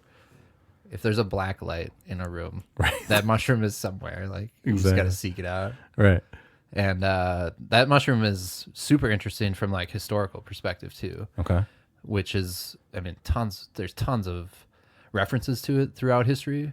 So like Alice in Wonderland, the Lewis Carroll story, the shrinking and growing when she does the eat me thing, Right. is what is totally, I mean, and he's admitted that's based on the experience of eating the Amanita muscaria. Okay. Because you experience change of size. And so Really? like, yeah, like just this kid's story, quote unquote. So I've done mushrooms 15 times, 16 times, somewhere in there. I've only had the psychedelic, Yeah, trippy psilocybin. version, I'm assuming. Same. And do you know what the other one does specifically? Is it what is the chemical in it? What's the difference between the two? I can't remember the chemical off the top of my head, but the experience is much different with the Amanita muscaria versus the psilocybin. The Amanita muscaria is basically like poison more so. I mean, not that the psilocybin doesn't make you sick, Right. but this will make you, if you eat it directly, you're going to experience you're going to get very sick. Okay. Like that's just a fact of eating this kind of mushroom. There's no avoiding that. It's just part of the deal. Yeah, and the spiritual experience too, from a like historical perspective with the Amanita muscaria, people generally eat it, and it gives you, they say it gives you direction, and that was like the big thing that people would continue to eat it for. So like somebody might be kind of like lost in life, or like just, you know, and we're talking, you know, thousands of years ago, Right. and they would eat this mushroom, have like basically get sick and not trip, but just be almost dying, come out of it, get better, and want to eat the mushroom again the next day because they're looking for some answer. Okay. And that's generally what that mushroom is said to give you. That, I mean, I think you can get with psilocybin, which is, I mean, that can go so many more different places, I think. But Right. the Amanita muscaria is known for that sort of directional, interpersonal kind of communication from a deeper place, quote unquote. Gotcha. See, I'll take that chance. Now, here's something. I was in a head shop in Duluth. I was performing comedy somewhere in Duluth. And then the next day, we went to a head shop down there. Was it the last place on earth? Yes. That's gone now. Is it? Yeah. It's no longer. It's the very This last. one's been a while ago. You're up. Yeah, there. this was a while ago. But when I went in there, they sold what was advertised as that mushroom. It's not illegal. It was like a dried out thing. It's not for human consumption, of course. And I probably still got it somewhere, probably in a drawer somewhere. I never took it, never tried it. It takes a lot. Okay. So if it's just like one cap, This is like a package of maybe 4 or 5 caps total. yeah, a cap I guess could be prepared differently. Or you mean like caps, like capsules, or like No. It was like the the dried full out. thing. Yeah. So it yeah, was like that might be enough. They traditionally say like 6 to 8 would be like a solid dose, Right. like to make sure you're gonna experience something. okay. But if you're gonna do that, you gotta invite all your friends over to drink your pee, because Well, I do that anyway. I have Oh, a standing nice. invitation. If anybody would like to come over and consume my urine. I need a refill. So now tell me about that, right? And I've heard a little bit about this before. I heard Rogan talking about it on his podcast, but explain to the listener now who may have no clue, what do you mean about the drinking the urine and why that's important and all this? So the like shamans of Eastern Europe and northern Russia would eat the mushroom, pee in the glass, and they're removing the things that make you the most sick through their liver and kidney and filtration or whatever. But they're also super concentrating what makes you trip. And so like shamans back in the day, and I think we talked about this a little bit before, but like Santa Claus is basically a shaman, and like all the imagery that's connected with him is tied to the Amanita muscaria mushroom. Down So- to, like we were talking before we started recording, even Yeah, down yeah. to the red and white clothing, because that's representative of his red and white Santa Claus suit. The red and white spots on the mushroom, Right. the reindeer that fly. That's another common experience with eating the mushroom, is the experience of a flight sensation. Okay. And the reindeer in that region, they seek this mushroom out to eat it as part of their diet. Right. So a shaman would be guided by reindeer to find this mushroom, scoop it up before they eat it. Right. He'd eat it himself. Then he would come down your chimney, and the yurts in that region, that was the common entrance and exit for the home. What is a yurt now? It's like a cloth-sided teepee, essentially, but with like bigger middle opening. Gotcha. That's how you enter and exit from a yurt in that area, especially during that time of year. Right. So he'd pop down your chimney, pee in some glasses for you, guide you through your shamanistic experience, where you're going to hear a message or experience something that is quote unquote what you wanted. You know, you're looking for something more, and he's here to give it to you. Okay. And then out the chimney he goes, and on to the next house to pee in some more cups. And it's only the good boys and girls that get the urine. If you're a bad boy and girl, you get coal, which I guess is poop. You got to know in a the guy. That's a hell of a prank to pull on somebody. I don't know if they did that shit back in the day. Like, yeah, I just ate a bunch of mushrooms. Come here and drink my pee. Like, I gotcha. It's just regular pee. And then the dude's just like catatonic. Oh shit, that worked. Mine altered. Yeah, I find it super interesting that So like the loss of the connection from the original story to what we're told now is the folk, myth or whatever. Santa Claus being one example of that, and the image of a witch on Halloween. Okay. Do you know the origin of this? No, not at all. So there is a plant, deadly nightshade. It's also called belladonna, which is like, I've heard both of those terms, but I don't think I've ever known what they are. so it's like the belladonna is like something with like beauty, because like there's certain ways you can apply this like ointment from this plant to your skin where it like makes your like pupils dilate and your face seem brighter. Okay. So it's like people would use it as like a beauty ointment. No shit. But if you also put it on some sort of wooden dowel, like a broomstick, Okay. and then masturbate with it, either rectally or vaginally. That's why they're riding the broom? Those witches aren't flying. They're masturbating with brooms? Yeah. Your story of witches is way better than the one I've always been taught. This is fucking fantastic. Yeah, it puts Halloween on its head, that's for sure. Oh, fuck. So girl witches, they put it in their hoo-ha. Yeah, and by, witches, like... Dude witches put it in their asshole. Yeah. Am I right? Yeah. Well, female witches put it in their asshole. Now I'm going to really be looking at, because I know some Wiccans, right? Yeah. I'm going to be really like, okay, you guys are fucking you guys' sticks. Checking their broomsticks out. Looking for Holy ointments. shit. Yeah, and it's like, I had no, so I checked out this random book from the library that was like psychedelic plants from around the world. Right. And it was just like reading that and like, yeah, like, so like it also gives you the sensation of flight when you do this and you cackle and laugh a lot. Holy shit. And it's like, that makes total sense. Because like, why the fuck else is a broom riding witch like a thing? And, to be associated with like now I'm thinking evil like spirits. Like on Halloween, when everybody has like the fake witch hanging in their yard. I wonder how many people understand that they're hanging a woman masturbating with a broom. Nobody. From their fucking tree. That's beautiful. You can't unsee it. I'm going to start going to people's doors during Halloween. Hey, I love the masturbating witch you got hanging out your tree there. It looks fucking perfect. Looks real. We had Shane Moss. I think he's been on your podcast. Yeah. He was through the tap room one time for a show. And I had just read that passage, like when he emailed me asking a question. Right. And because he does that one strange, he's super into the kind of trippy drugs. He's super funny and super smart and knows a lot of shit and does a lot of mushroom and psilocybin exploring. So He emailed me. I was reading that. I was like literally had just finished reading that page. So I had to be like, dude, did you know this? Like send it to him. No response. I'm sure he's like, what the fuck? Why is this dude emailing me about masturbating witches? I'm going to tell everybody about that now. I'm proud of that information that you've given me now. God, that's fucking amazing. That's the power of the library right there. Holy fuck! You got anything for Thanksgiving? We've got Christmas and Halloween. We need one for every holiday. We need some kind of weird fucking unknown truth or seldom.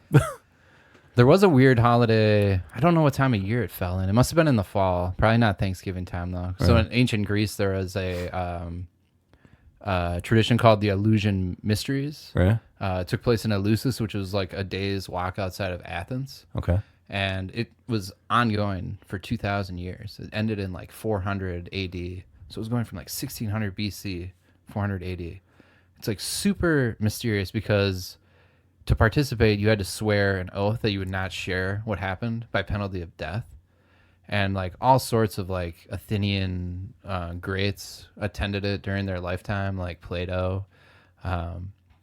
Basically, is this just like a cultural event, or is this like a culty type? It was pretty culty. Okay, yeah. And there's like a lot of theories that are like cropped up around it in terms of what And again, there's no historical record of what exactly transpired. There's like some minor details about it. So like people would gather and they would consume this drink, which was like a barley honey combination called kykeon. Okay. And the theory now amongst like kind of like mushroom researchers is there's a fungus called ergot, which grows on barley seeds, which is the same fungus that Hoffman derived LSD from. Lysergic acid occurs in this fungus. Okay. So the theory is this cult. Well, now, does that mean you as a what's the technical word for a beer maker? Brewer. Brewer. Is that it? Okay, I thought there was some special word on top of that. Some people say brewmaster. Brewmaster. I like that one. So assuming that that's got a psychedelic component in it, could you make a psychedelic infused beer with that? Would it maintain its psychologically affecting? From a health standpoint, it would not be a good move because so the reasons there's the people that say they weren't making everybody trip balls is the fungus makes you sick. Same as like the Amanita muscaria. Okay. And it's like, people are like, well, there's no way you could go out there and convince all these people to like drink this thing and get sick every year and trip. And then Hoffman, the guy with the LSD derivative from this fungus, Right. says like, well, they would have just had to do this one step, which is like put hot oil in it. The hot oil would bind the things that make you sick. They scoop it off the top. Okay. And they throw it away. So that's kind of like his response to the critics. Could you not also, because I mean, alcohol, you're poisoning yourself, right? I mean, that's technically what you're doing. Yeah. And then you can also build up a tolerance to that as well too. So I wonder if you could just, if you're doing it on a semi-regular basis, or does your body become accustomed to it? I think it would be a tough sell with the United States government, Right, well, who fuck regulates us. Right. I mean, maybe on Regulate you, maybe. Yeah. Maybe if we're like going out of business, we'll do like a, hey, LSD beer day. Right? Come on down. Day before the apocalypse, we'll have it ready, have it in a big keg and ready to go. I'd drink it. Yeah, no shit. Just to try it once, that would be fantastic. Now, was that kind of what you, in the notes I'm going through here, you mentioned rituals attached to mushrooms and so forth. Is that one of them, or if not, what's another one that you are familiar with? Yeah, I mean that's for sure one of them. The shamanistic experience we kind of already talked about with the Eastern European consumption. There's references to Hindu literature called soma, which translates to flesh of God. Okay. That was part of rituals for them, the consumption of soma, which people nowadays assume is the Amanita muscaria mushroom. Okay. Even the South American tribes had sort of ties with the use of, they had psilocybin that was growing there. So that was more part of their ritualistic use of it. But it was, in so many societies, the consumption of these mushrooms is considered a rite of passage. Okay. Part of a necessity to experience, to be, that's kind of like the illusion mysteries we were talking about. You're being initiated into, in my opinion, it's sort of reality, to experience. I mean, I don't know how much psilocybin you've taken, but you take enough, you're not in your body anymore. Yeah, like I don't fuck around with less than 5 grams. I need at least 5 grams to really get to where I want to be. That's a lot. Yeah, that's a good dose. Yeah. So who was that? Was it Hunter S. Thompson who said that? It's at 5 grams is his heroic sized dose. I think that's who said that. I think that's why I started doing it. I was like, oh, okay, so I need to do this much. Is that the most you've taken? Probably closer to 6, probably. Okay. As usually it's like, I'll get it like an 1/8, or something like that. And I'm bad with the conversion. Is that 7 grams? 3.5. 5 is an 1/8. So, one of those, would be like the least I've ever done, Then I was like, fuck it, I can do this. I just don't get some like visuals and like goofy. Yeah. Like, and here's the problem with this. And this is what I tell people is like, the first 5 times I did it, I did mushrooms the wrong way. Like, I'm just like, hey, let's have fun and do mushrooms and shit like that. But it was only until I got a little bit older and started reading a little bit about it and understanding it, and listening to a lot of stuff like, on Rogan's podcast and some other podcasts about it, was that using it more for like a, treating myself or exploring myself. I always tell people, like, when I started doing those like 5 gram doses the right way, where I wasn't, chasing with fucking beer or drinking with it or partying or anything like that. I'm in myself. I'm doing meditation. I'm turning off all the electronics. I'm just getting into my head. I changed a lot about who I was as a person just from some self exploration. So that the more mature way of doing it is probably the way people should do it, and really get the improvement value out of it.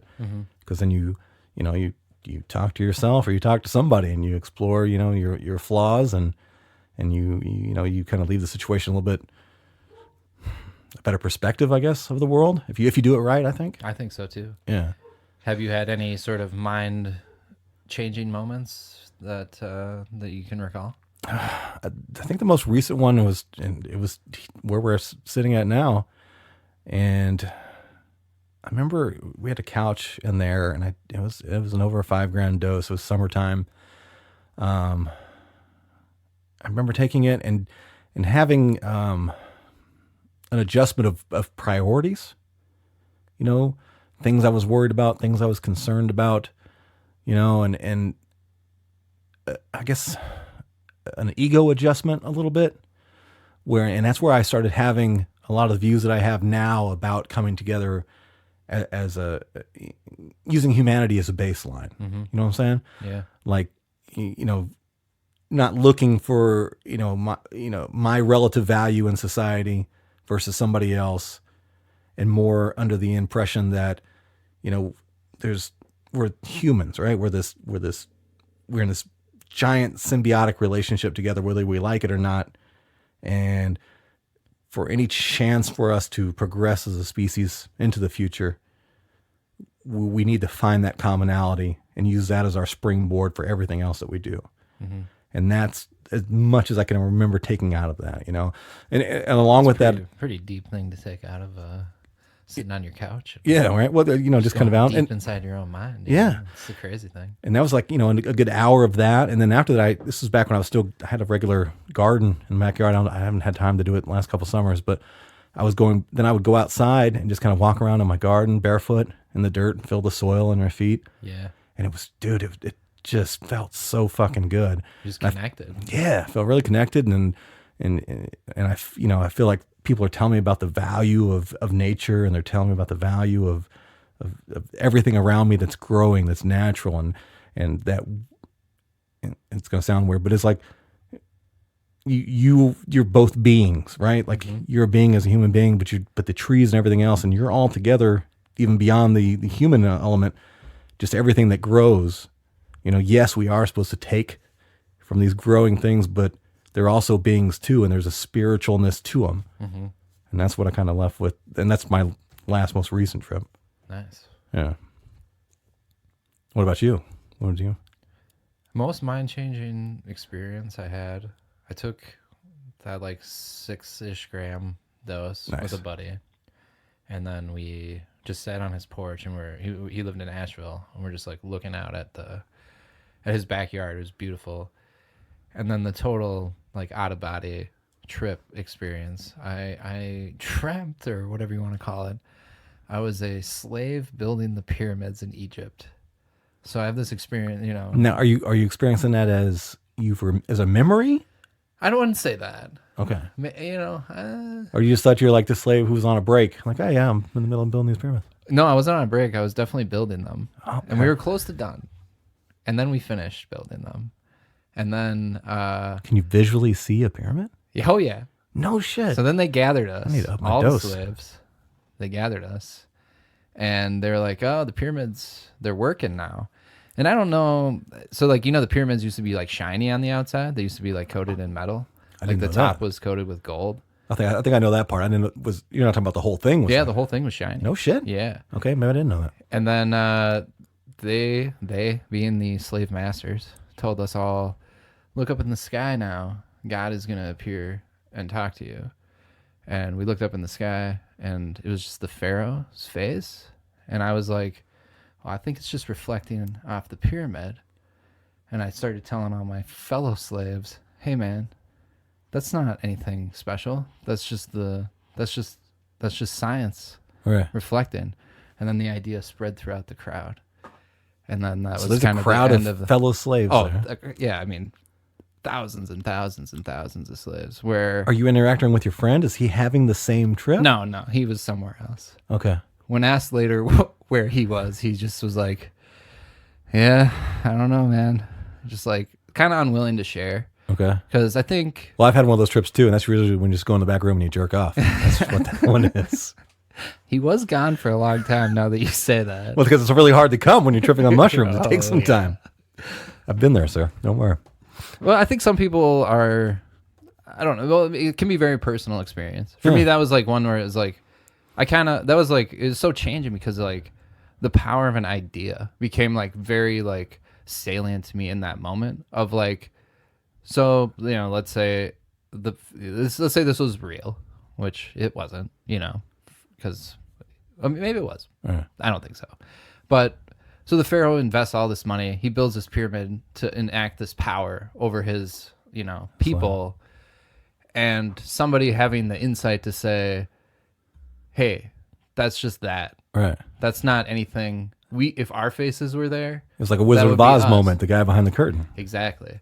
And like, I took away from that just like, I mean, our whole modern society, I mean, it's based on that whole principle of knowledge is power. Yeah. And not only knowledge is power, but knowledge takes power away from those that, you know, you come up with the answer that they already have. Now you're on equal playing field.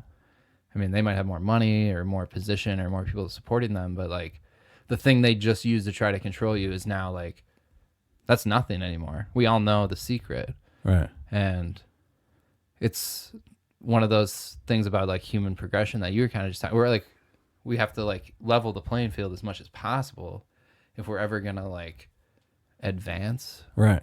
Or get along.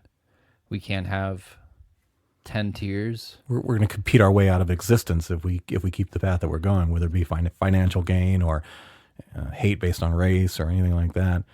There's nothing but roads to destruction, no matter who you're. Even at the end, I mean, at the end, you're still, if you're the surviving group, then when does that mentality stop? Then the group turns in on itself, right? And you find ways to, you know, categorize yourself within your group. Wow, that's crazy. I didn't have, I've had some visuals, you know, like, me and a friend Steve, one time we did some mushrooms. It wasn't enough dose for me to really get to the level I was getting when I described you. But, you know, we would go out in the backyard and we'd see movement in the bark, which is really fucking tripped. Like the whole thing, it just feel like everything was going. And that's pretty dope. And I loved that. I love just, you know, for the recreational part of it, I love the visual stuff. But I never saw beings or... That's crazy that you saw that much of that. Well, it's not even, I mean, it's weird to say, but like I experienced it. Okay. My memory of it is a for sure first person and everything perspective. Felt tangible, like you could reach out and you could touch it if you wanted to touch it. And did you try to touch it? And did?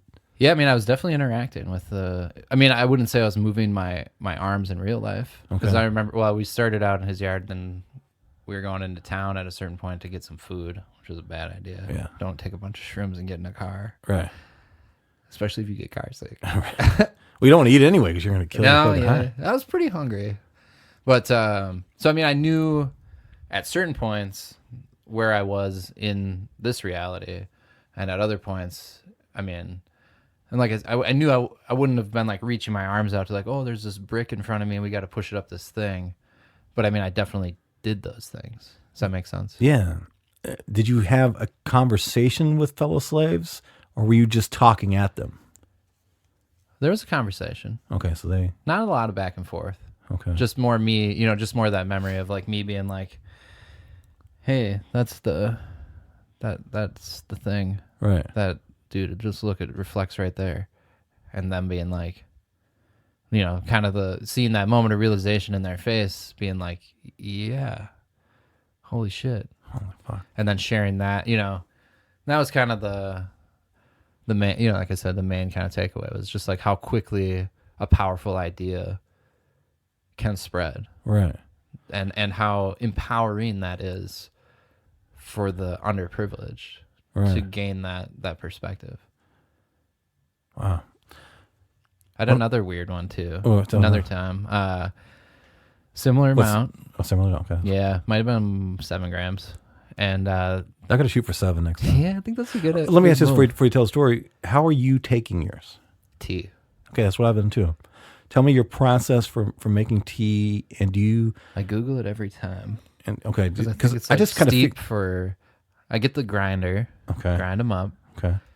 Steep them for like 10 minutes or something like that. Or boil them. I Google it every time. Right.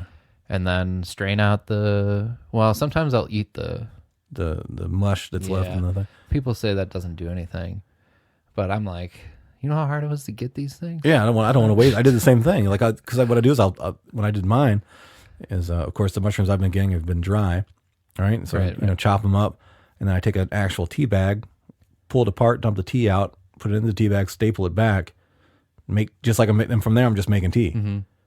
I just dump them straight in. I don't use the tea bag. I did that one time. My friend had like a tea ball. Right.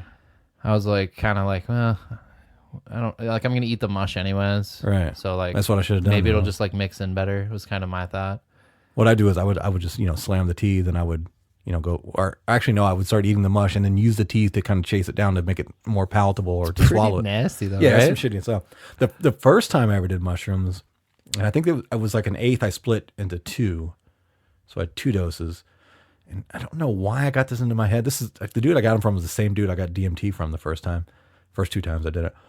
And he told me something about a peanut butter sandwich.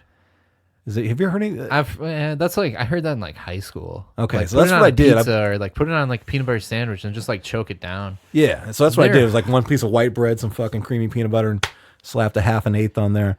Hard to choke down. Dude, it is.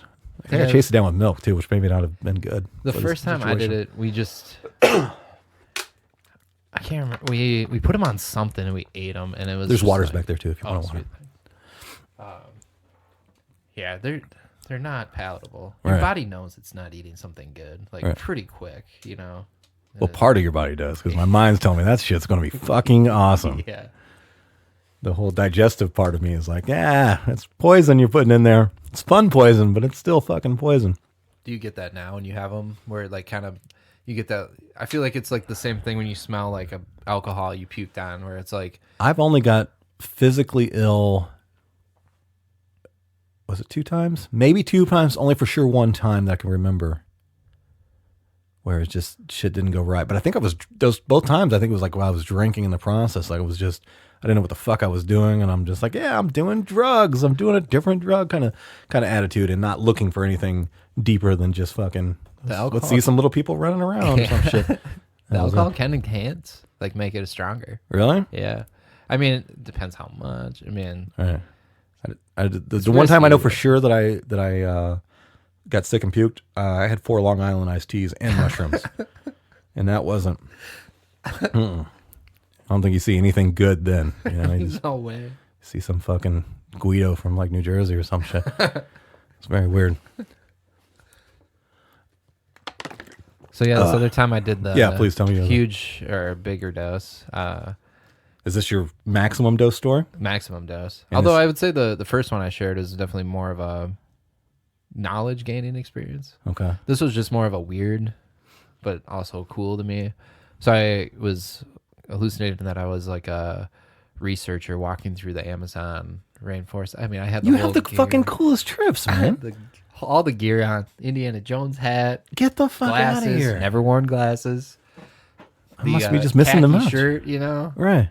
Definite researcher vibe. And I picked up this log or part of a log, and when I did, there was an ant underneath, or like a colony of ants. Okay. But I specifically became one ant and was making eye contact with myself, the researcher. I'm the ant. You're both beings. You're both. Yeah. And then whoa, I experienced what it would be like to be. Well, hold on. Did your thoughts jump from one side to the other? Or were you like, oh, I'm this researcher, Indiana Jones type. Now I'm the ant. And now I see me. And are you. It was very fast. But Holy it was a fuck. definite experience of like the researchers like, I found what I'm looking for, and the ants' thought process being like, oh shit, that's not right. Somebody wasn't supposed, like I was like a guard ant, quote unquote. Like, oh shit, that's bad. Right. Because now somebody's in our house, and the reacher, oh, this is what I'm looking for. So these 2 consciousness are jumping back and forth, and you're, whoa, very that's fast. But then the next step from that, and again, super fast this happened. Right. I started to like hallucinate what it would be like to be the photons of light traveling between, just like you and I right now. Yeah. Like there's light traveling from my eye to yours and back at a rate of speed and can't even fathom how this. But that was where the trip took me, was like, now I'm this photon of light traveling between an ant's eye and a researcher's eye. And it was like, this is cool, but weird. Right. But cool. Holy fuck. And just, yeah. Was that the entirety of it? Was that type of thing? Or did you progress to anything else? No, that was it. Nothing more. Just came a photon of light and then said... How much time expired in that? Do you know? In real don't know. world time, I mean, it may be a different concept in that situation, but were you tripping for an hour? Do you trip for a couple hours? Yeah. Okay. That's, I mean, I'm sure there was other things leading up to and after that. Right. But in terms of my conscious memory of that trip, and same with the other one, it's like... Tell me again how many you did grams that was in the... It was almost 7 the second time with the ant thing. All right, I'm A doing... little more than 6. Yeah, write a note down. I'm doing 7 Note to grams self, next time. 7 grams. Holy fuck, dude. It's a lot. But Yeah. I don't know, my buddy that kind of introduced me to, I mean, that was the first time. I think we did like 3.5 each, and it was fun. And then he did it a bunch more without me. And then he was like, yeah, we got to do this much. And I was like, can't kill me. Right. Let's try it. And it was worth it. I gotta do it. I feel like I've been cheating myself now. Yeah, that's how I feel now. I've been doing these 5 gram little fucking pussy doses. I thought I was doing some deep shit when I was doing 5. Holy fuck, man. I need to see some shit like that. Yeah, it's pretty trippy. I mean, obviously. But it's... Yeah. And that's how I feel now is like, I'll do like 3 grams or like 4 grams. And my girlfriend and I did them one time, and she had never done them before. And she definitely was somewhere else, or, you know, I was just kind of, because afterwards she was like, how was that for you? That was crazy. And I was just like, it was like a pretty generic 70s drug experience for me. Like, I saw some like swirly colors. Okay. Just It felt good. Right. Just a basic drill. And she was like, oh, I can't even describe what I saw. I think you have to do it a few times, you know, not only like doing it the way I was doing it earlier, which is the totally wrong way, but you got to do it a few times just to get to where you can slow things down enough to appreciate everything. Mm-hmm. Because then it's just, you know, you're just like fucking, your eyes are going crazy, your fucking pupils are gigantic, and you're just, you know, it's happening when there's no real control. But a few times in, Yeah. you know, then you get to that point of like, okay, let's ride the wave. Let's see what goes on. That's why we need modern day shamans. Right. They would come over, pee in your mouth, tell you. I don't know if you know this, but you can actually get some people to come over to your house and pee in your mouth. It's not quite the same trip, and it's probably a little bit more expensive in most cases. Oh, it costs me money. I'm doing them the service. Yeah, no shit. Oh man. Do you ever have any kind of like what you would consider a bad trip where you weren't happy? I haven't had that yet. Me neither. Yeah. The puking, but I was never like scared. I was never, you know, you hear all those nightmare stories in school. It's going to make you think you can fly and you can jump off a building, and no. Yeah. No, Never had nothing that for me. I think setting, you know, comes down or plays a huge role in that. Right. In that, like, I feel like if somebody at a party gave it to me when I was in college, that would have been the worst thing possible for super anxious me to experience. Oh yeah, I forgot even that's where we started with this It would have conversation. been super bad. Right. But now I'm definitely at a point where I've got more mastery of my emotions and thought processes. Where Plus knowing what's going on inside, just the knowledge base of knowing, okay, this is the deal. Well, how's that affected that? Did you? I'm assuming you took the mushrooms after you've known about your condition. yeah, it was ways after. Okay, and then after doing the mushrooms once or maybe 2 times, have you felt anything different? Was there any kind of? Here's what I feel when I take mushrooms, and again, it's been a while now. I just haven't. It's literally because I haven't had access to any good ones lately. It's the only thing preventing me. So hard to get. Yeah, but when I do take them, they're for, you know, a while after, I feel recalibrated to a degree. Like everything, like whatever in my brain was maybe not firing correctly is fucking, we're focused now. I'm more productive. I'm more, everything else is that.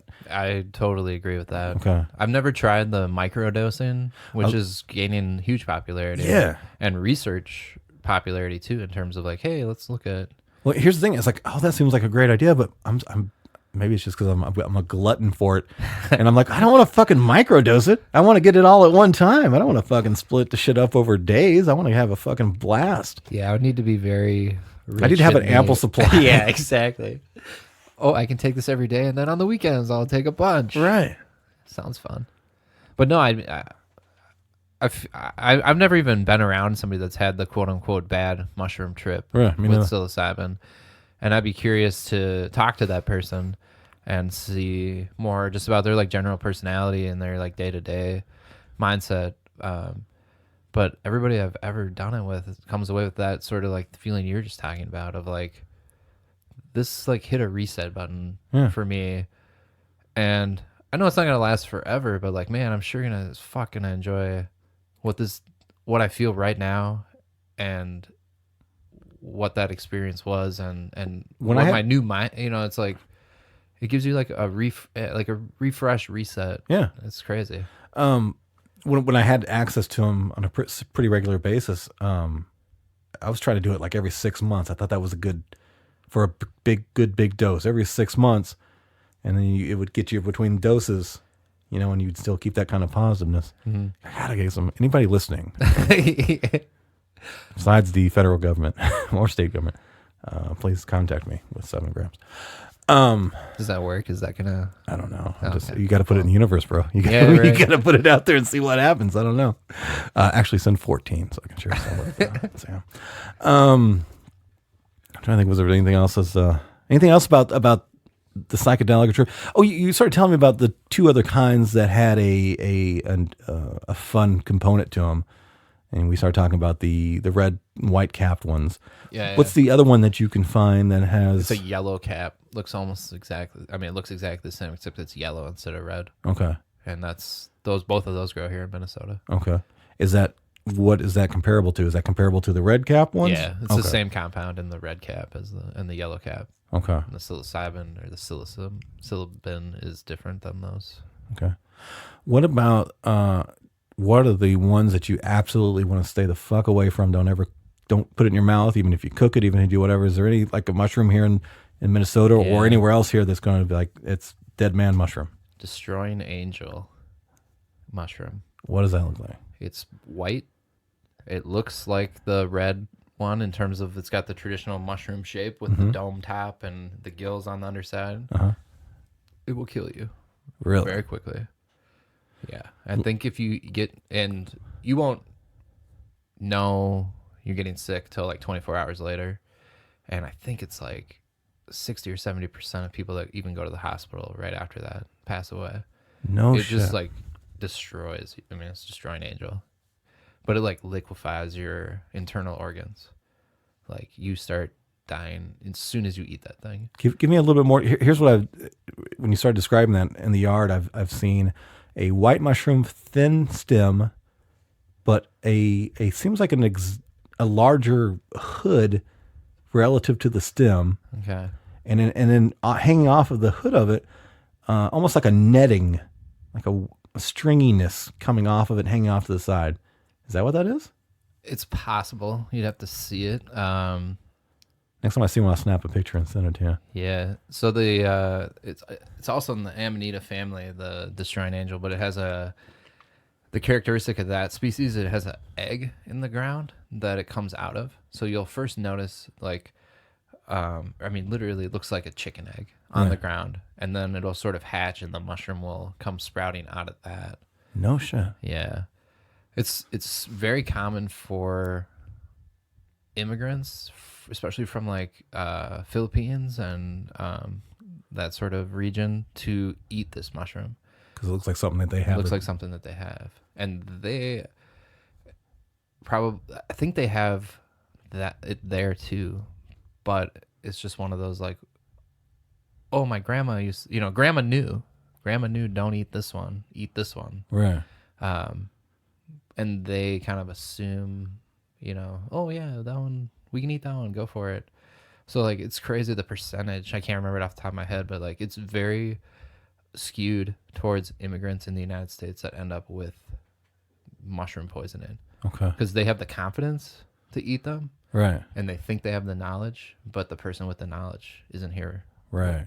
with them. They're just making a major assumption, which is one thing you should never do with a mushroom. Yeah, I don't wanna fuck around. eat an unknown mushroom.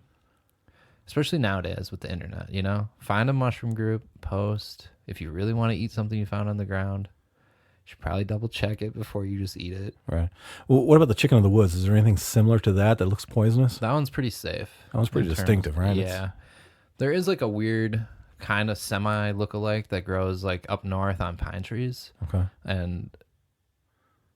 But it also bleeds like a weird sappy substance, like a red sap. Okay. That sounds familiar. So you'd have to be like, you have to be like willfully ignorant to be like, oh, the chicken of the woods, I'm not going to double check this. Like, it's not the same color. It's not the same texture. It kind of has the same shape and like outward appearance. But like, again, you'd have to be like stupid to be like, oh yeah, this mushroom, I know it. Have you ever accidentally ingested one that you weren't familiar with? And no, I kind of got like a system where so I'll try to learn them first. And then if first time I find it and I think I'm like, oh, is this it?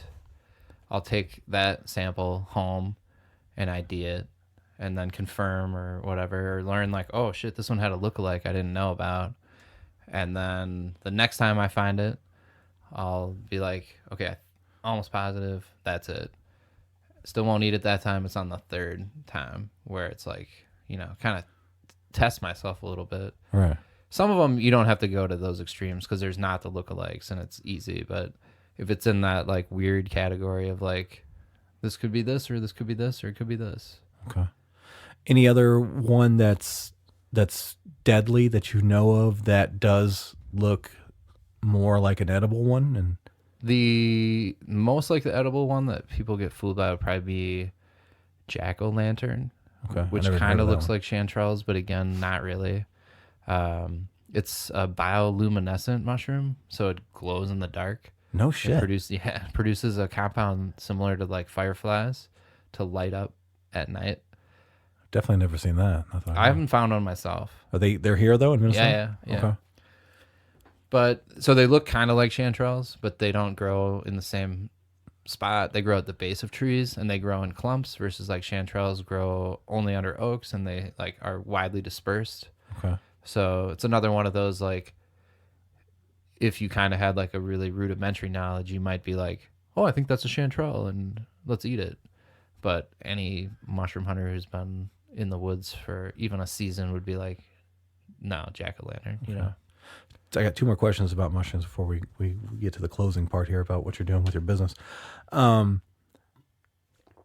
Is as far as you said the psilocybe mushrooms, they won't grow here. They don't grow naturally here. They won't grow naturally here. Where's the closest place geographically to us if I was to go and just happen to wander in somebody's cow field and look around? I know they grow in like Pacific Northwest down. That's the closest the coast. Yeah, and I don't know how far north they come. I know like Texas and like maybe Oklahoma are pretty big hotbeds for it. There's one school, I think it was in Oregon, that they put new mulch down in all their flower beds, and the mycelium, the root component of the mushroom, traveled with it.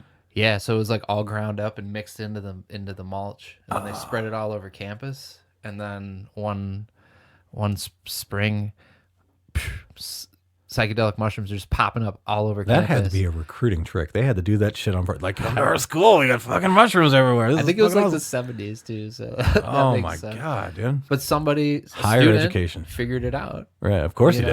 Yeah. He didn't tell anybody either. In a smart way. No, right. He told everybody because there were tons of them.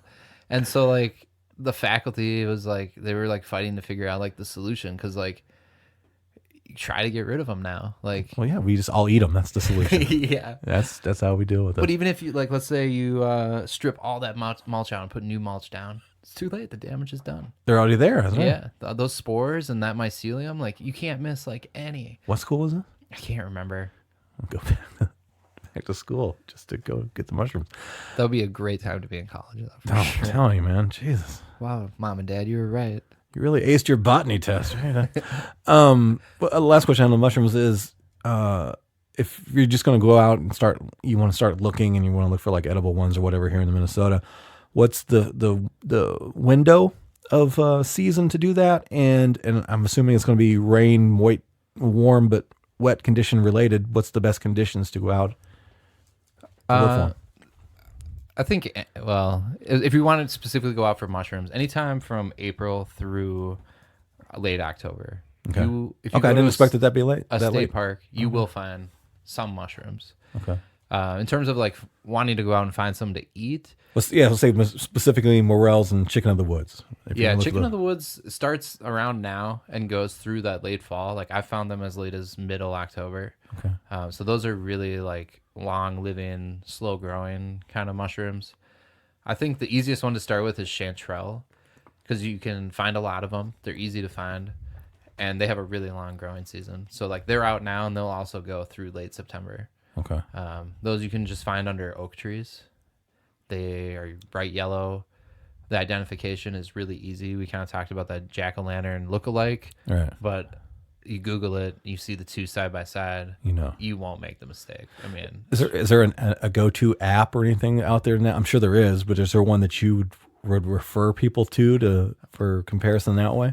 there's a book. Oh, okay. The apps are still struggling because I'm sure there's liability-wise. Okay. Who wants Yeah. to put their name on an app that's like mushroom ID and then somebody eats one and dies? Like, Right. Gotcha. But there's a book, Mushrooms of the Midwest. Corey Adam actually got it for me for my birthday. Oh, and it's the best nice, mushroom Corey. book I've ever had. And it's specifically for Minnesota. Tell me the name one more time. I think Mushrooms of the Midwest. Mushrooms of the Midwest. Mushrooms Midwest. It's things like $15. It's like, and it's a nice like pocket guide too. Okay. And that one breaks it down too as like choice edible. Like these are worth going out and finding. Edible, but like meh, why bother? And then like there's a lot of inedible ones. Like yeah, you can eat it, but also why? Okay. And then deadly. Like a ranking system. And all Yeah. that. Gotcha. And so it's super nice because it's very, beginner friendly, and everything's in there. Like I've never not found a mushroom yet that the book hasn't had. All right, I'll have to look that one up then. All right. Well, what's in our conversation talking about your business? And before we do that, you brought the most delicious beer one of the beers that you've crafted, that you've made.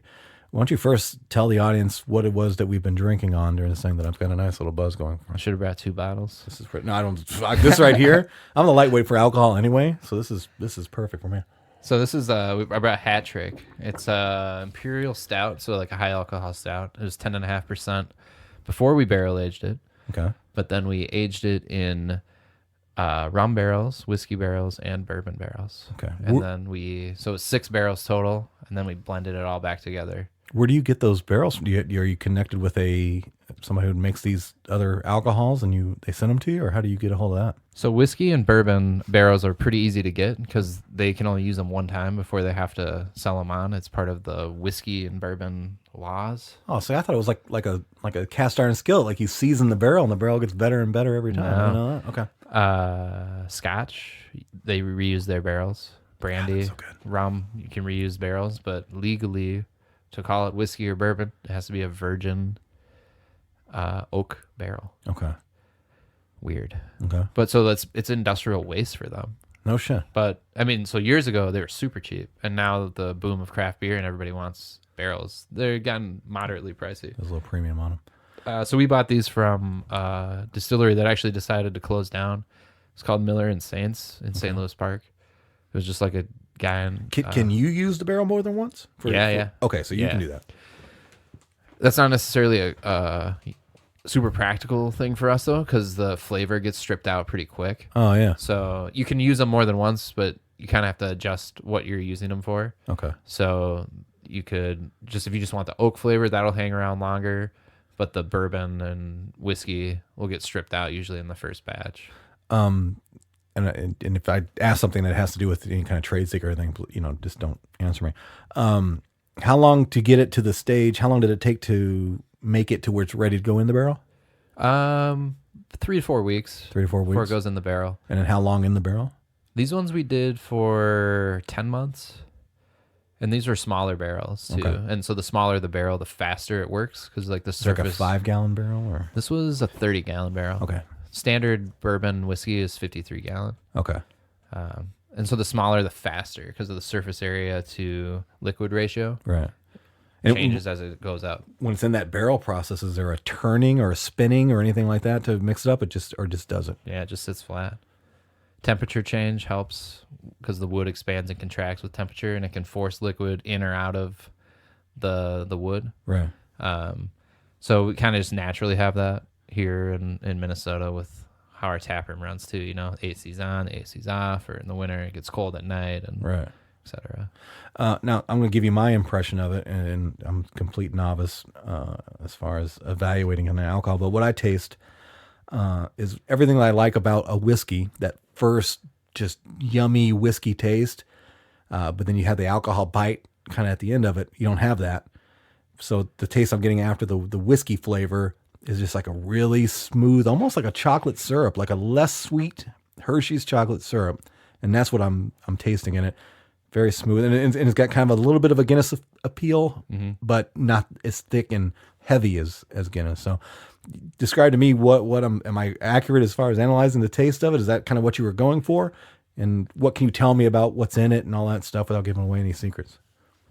So I think most people that do the barrel-aged stout, they're looking for kind of that like chocolatey note you're mentioning to come at the end. So we use like a lot of roast malts for that. And you're kind of trying to meld that flavor into like kind of like a cohesive experience with the strength of the upfront like whiskey bourbon smell. Because like, I mean, that's the first thing when you pick up that glass and you bring it to your face. It's like, am I about to take like a shot? Like this smells very, very the spirity. minute you open it, it was like the whole room smelled like whiskey, like a really good whiskey.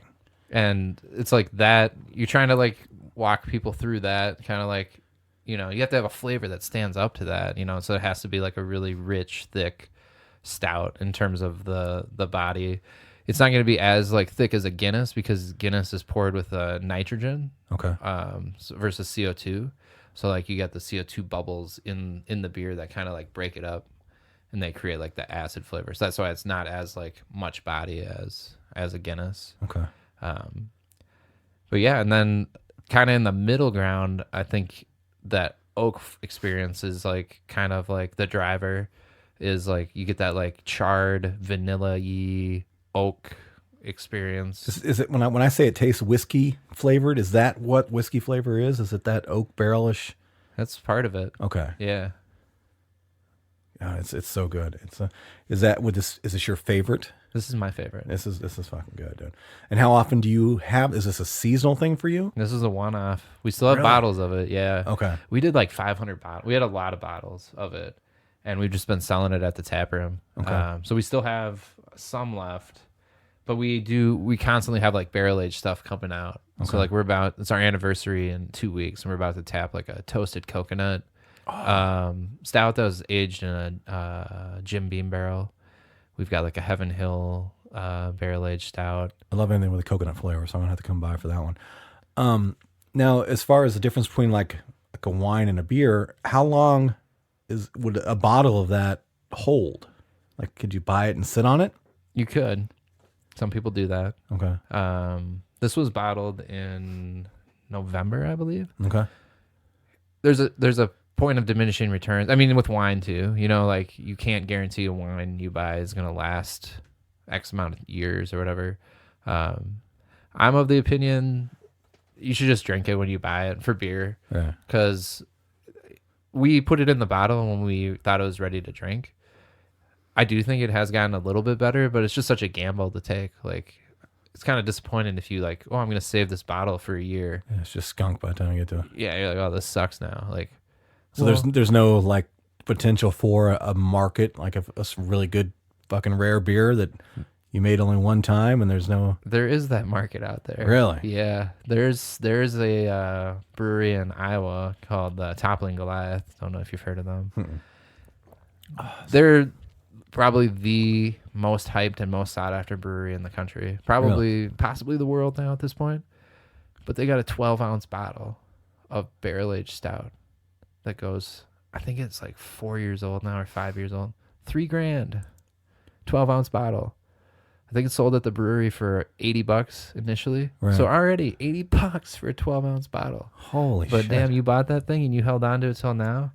You got $3,000. Holy fuck, dude. Yeah. That's crazy. All right. Let's talk the story of Sisyphus, how it came about, and I actually kind of heard the origin story, at least Corey Adams' version of it. He told me a little bit of his version, so it was pretty interesting how you basically got started at home, right? Mm-hmm. Home brewer. So walk me through, what was the catalyst to it? Of course, you enjoy beer, I assume, and wanted to start making on your own. So just take me from there. So I enjoy beer. I enjoy comedy. I was doing comedy at the time. That's how I met Corey. Right. And was really getting into the homebrew stuff, was going through that period we were talking about earlier. Just, I need to do what I want to do. Like what I'm telling myself, like, you should try these things. And the idea I settled upon that fresh was mentality of overcoming your anxiety, or at least being able to medicate it and just battle it. Yeah. This is one of the goals you've set for yourself. Pursue what you see as possible. So for me, it was like, I want to open a brewery comedy club. And Corey's version So of the story. the Corey was, the comedy was always a component of it. Yeah. Okay. Yeah. I had like a pretty negative experience with a now defunct comedy club here in Minnesota. Okay. Where first time I ever did comedy, did great. The owner even pulled me aside afterwards to be like, how long you been doing comedy? I was like, that was my first time ever. Like, no, it wasn't. Like, no, it was. Now I know in hindsight, had I told him I've been doing it for 6 months, that probably would have led to him being like, oh, you should come MC a weekend or whatever. But Right. Nobody's going to give somebody a paid gig after their first time. Right. So then I started going, taking night class for MBA program, and I couldn't go to that particular open mic anymore, but I hit up a few others, and then it was like 8 months later where I was like, I'm going to go back. Like, he thought I was good that first time. Right. He's going to be Super blown impressed, away. isn't it? Yeah. Like, I got kicked off stage this is for the workshop beforehand. I already know what you're talking about, so I know the location now. 2 jokes. Second joke.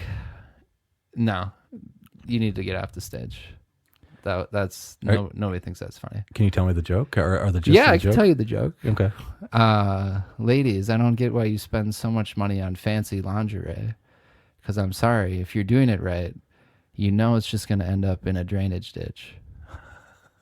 It's fucking dark. It's very dark, but knowing, without having to say his name, I can understand, or I would expect him to have that kind of reaction to that. yeah, but my first set was just equally as dark. So he probably didn't remember me anymore. But so then I kind of was like, then the whole room got into like a debate as I'm standing up there, like awkwardly holding the mic. Like, dude, I've been in some of those sessions where it becomes this fucking back let's off. pick this apart type session. That's a dark joke, but like, it's just a joke. And like, no.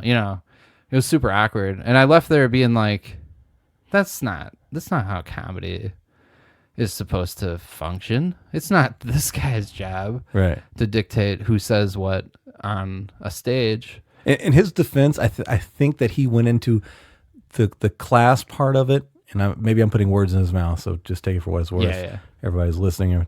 I think he always gave advice through the spectrum of his club and what he wanted. Sure, that's what Corey always tells me. Yeah, so I think that's what it was. Don't tell that joke if you want to work in this club. Yeah, he did say that a lot. Yeah, don't say it in my club. Yeah, because he told me that about some jokes of mine. yeah. That's funny, but don't say that here. Yeah, right. Okay.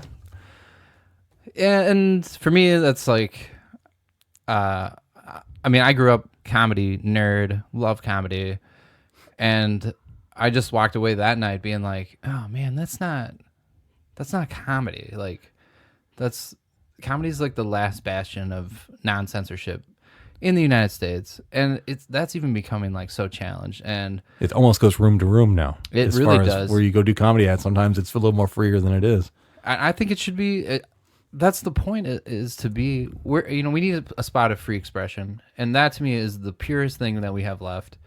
And to see it like, and granted, it was the workshop or whatever, but just the way I left there, thinking and feeling about that experience was like, that's not how it should go down. Right. So that was like kind of in my mind with as a new comic, if you're not able to handle that kind of rejection from that person in that room, then it may make you stop doing comedy completely to the wrong person. So it is an unhealthy environment for new comics. Like, even if, if it wasn't a great joke or it was super, super dark, it may like fuck you up for the future. It's like, fuck it, I don't want to do comedy then. And you could be throwing away a good career.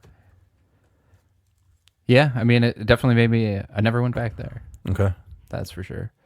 And kind of focused on the other places in town where you can say whatever the hell you want. Like, the audience tells you if it's funny or not. Exactly. That's only an idiot keeps getting up there saying something that got a bad reaction 6 or 7 times and thinking, it's got to be the audience. Right. Like, no.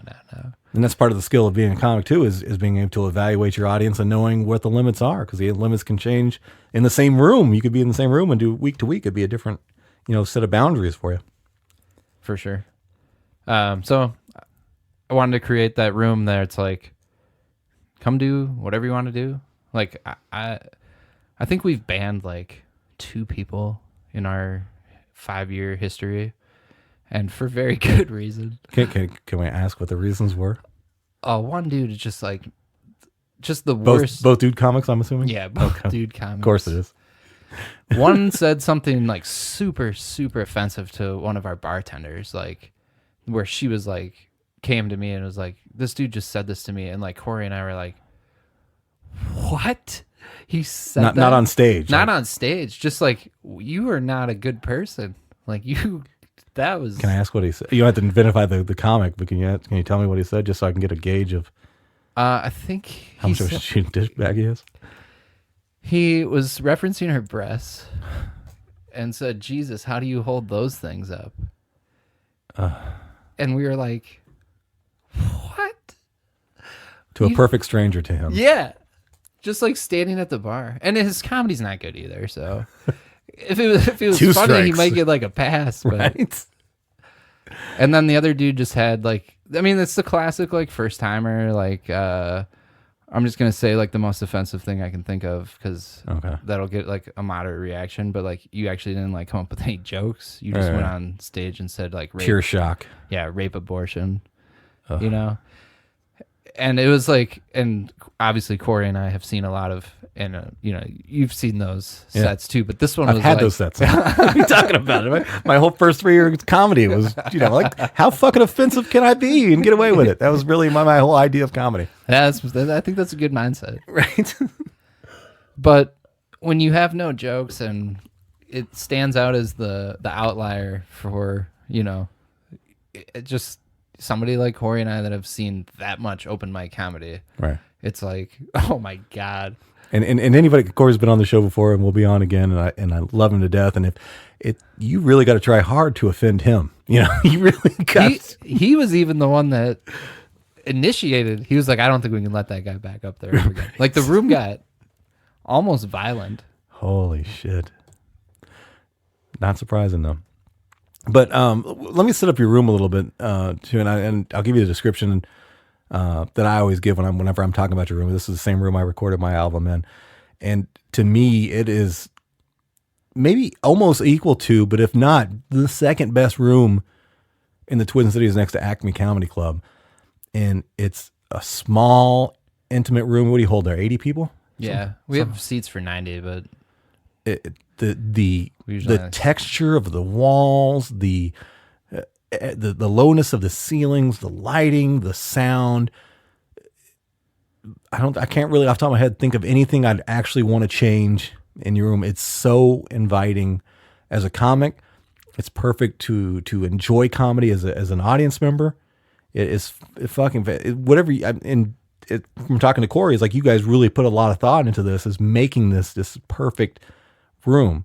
So it's absolutely fantastic. And any traveling comedians who are looking for a stage and want to come do a show or something like that, you contact you and work something out where you guys can get there. The open mic night on Thursday night, if you're a comedy fan, you're looking for comedy, it's a free show to come in.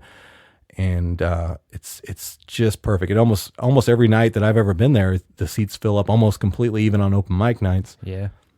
It's fantastic. It's just this really just perfect comedy environment that everyone just, I can't say kind enough words about it.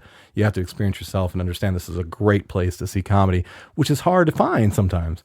I mean, you got really good clubs and things like that, and then you have like a lot of bar venues and such. But oftentimes bar venues don't put a lot of thought into it. They're like, oh, let's do some comedy. Just throw a microphone there and a spotlight, and we're good to go. And it doesn't make the right atmosphere. But you've done all that, so thank you for doing that. Thank you for contributing that to the scene and stuff. It's fucking perfect. Hey, thanks, man. Yeah, but please go back to your original, the origin story and how we guys got to where we're at today. So the way I saw was in order to kind of like make the business a success, kind of like surveying the future of craft beer. Because at the time, we've been open 5 years now. This month, started planning it, 6.5, 7 years ago ish, probably 6. And we were kind of thinking about the future of craft beer, which was like, well, there's going to be a lot more of these opening.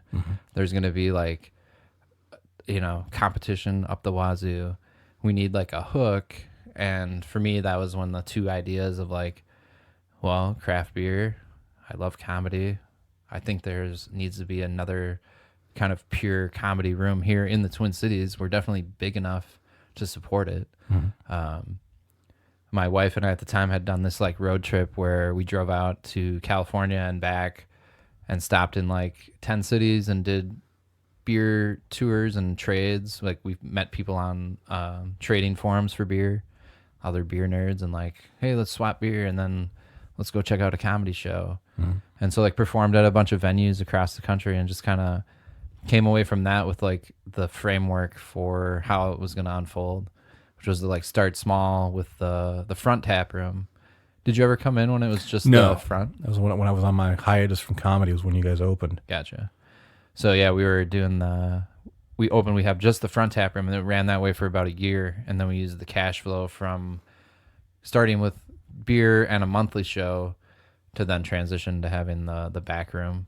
Like we opened that in September of the year after we opened. So it took us like 14 months or so to build that out. And it was nice because we did it at our own pace and thoughtful layout. And I mean, when we built out the front tap room, it was with the idea of how it looks now. So it allowed us to kind of build that like entryway in the back, kind of lets you walk by the barrel room as you come back there, exit out the front to the door, kind of give it all a nice flow and experience overall. But I love when people come in for comedy night, they've never been in, they get their beer at the front bar and then they kind of start like looking around like, where's the comedy? When's the comedy going to start? And like, no, you're going to like where you're about to head. Right. Because it's a cave of comedy. Yeah. That's what it feels like. You're walking into like the perfect little room. Yeah. It's got those, I mean, we picked the location because it's got those low ceilings like that. We don't have big brew equipment. It's, maybe 8 feet tall. Ceilings are a little over 9 feet tall. So it gives you that nice, Acme is definitely something that I took inspiration from, other things that I saw and experienced. But it's awesome to see where it's gone and what it's become. And I mean, I get those messages from comics in Seattle and New York and LA that, hey, I heard your room is sweet. What can we do? And it's like, wow, you've heard about us? Right. Like that's anybody pretty who's sweet. Any comic who's performed there, they're gonna brag about it. It's just the way that it's set up, and that's why I think so many, in my album, I've been there for 2 other recordings, and there's 4 or 5 albums you've had recorded there already. Is that? Yeah, probably more than that now. Well, there's been a couple that got recorded and then never got released. Okay. But yeah, off the top of my head, I would say like 8 or 9 albums so far. And we got a couple more on the books coming up. That's a testament to how good it is. I mean, just that it's just the perfect feel and perfect environment.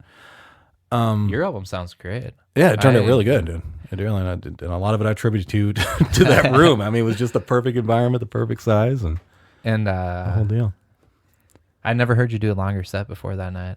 That was you guys all did awesome. Yeah. That was such a like amazing show, dude. Yeah, the best set I think I've ever had in life. was right there, and it was magical for me.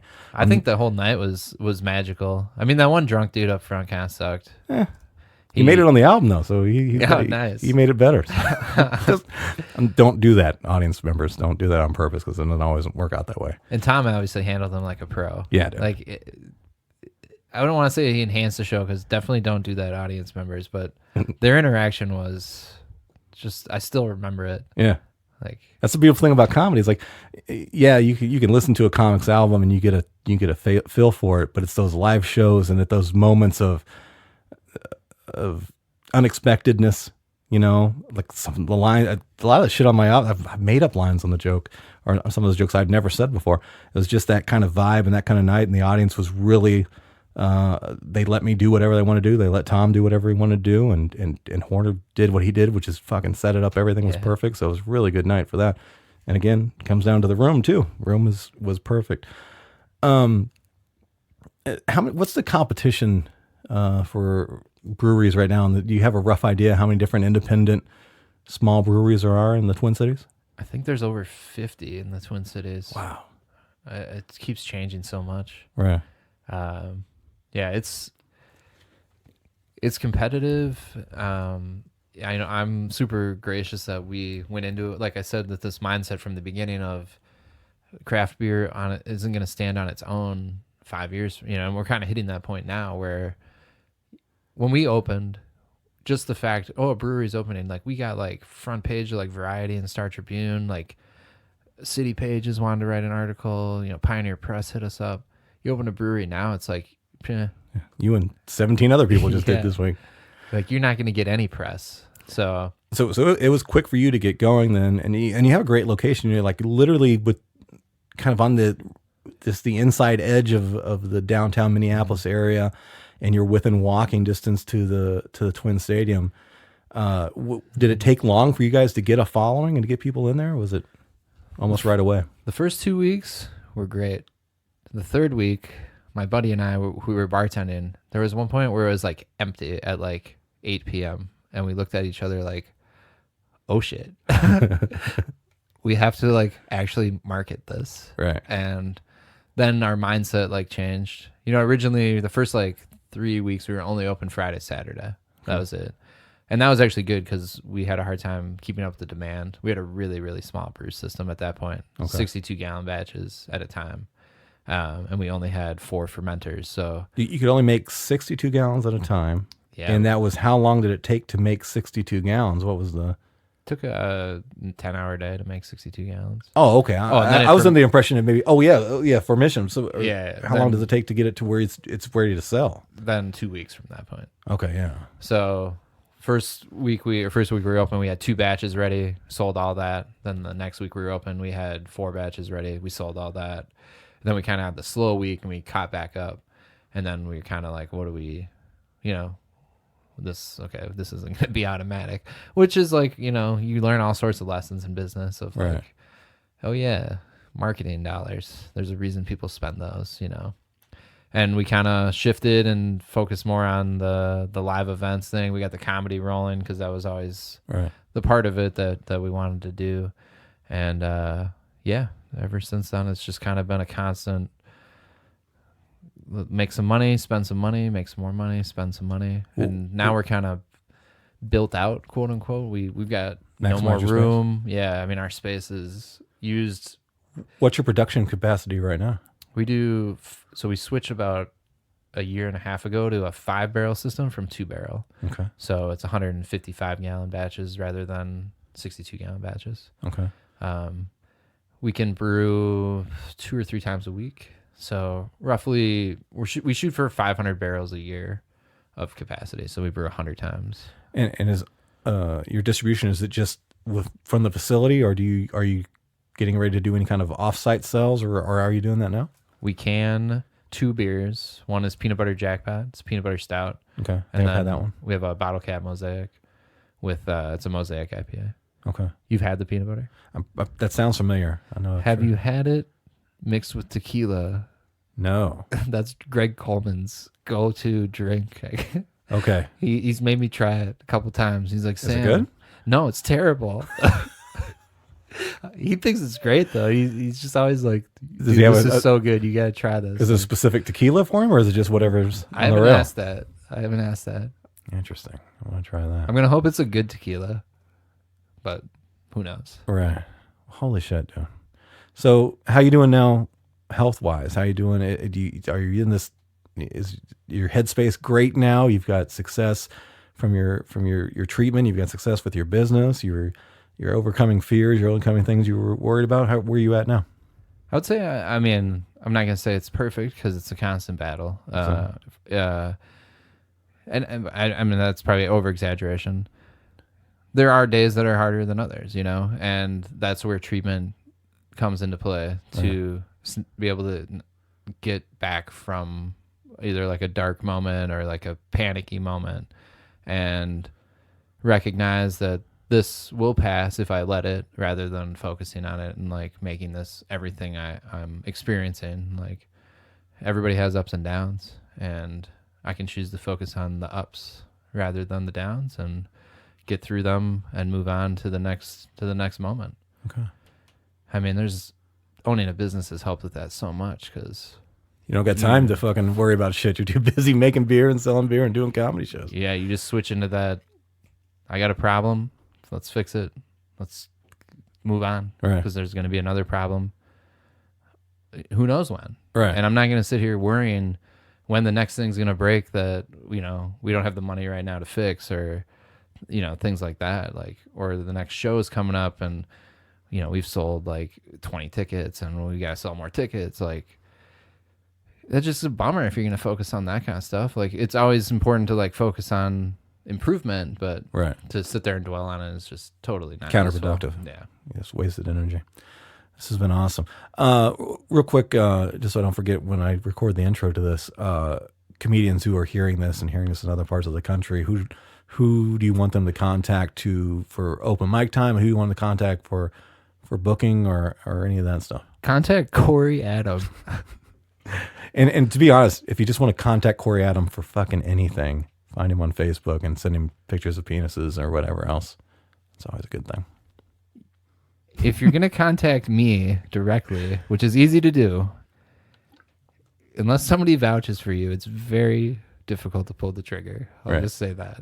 Fair enough. I mean, comics know that. They Yeah. know how hard it is to get booked somewhere. But if somebody vouches for you, Corey Adam, Yeah. Joey Vincent, those names carry some weight.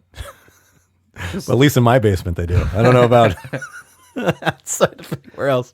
Dude, this is a fantastic conversation. I know more about you now. I appreciate that.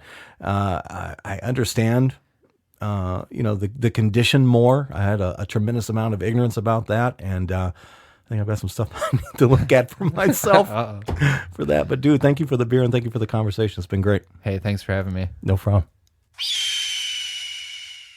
All right, there we go. Another episode of the Filter Free Amerika podcast has come to an end. And it was good, right? I told you, right? You guys got to have faith with me, right? I'm not going to put out any uninteresting podcast episodes, right? My job is to find interesting in the obscure, interesting in the mundane. That's kind of the niche of this podcast, right? Now, sometimes I'll have some crazy episodes that are going to be obviously something awesome to listen to. But like this one, right? There's always an interesting story in everyone's life. And that's me. I'm an interesting story miner.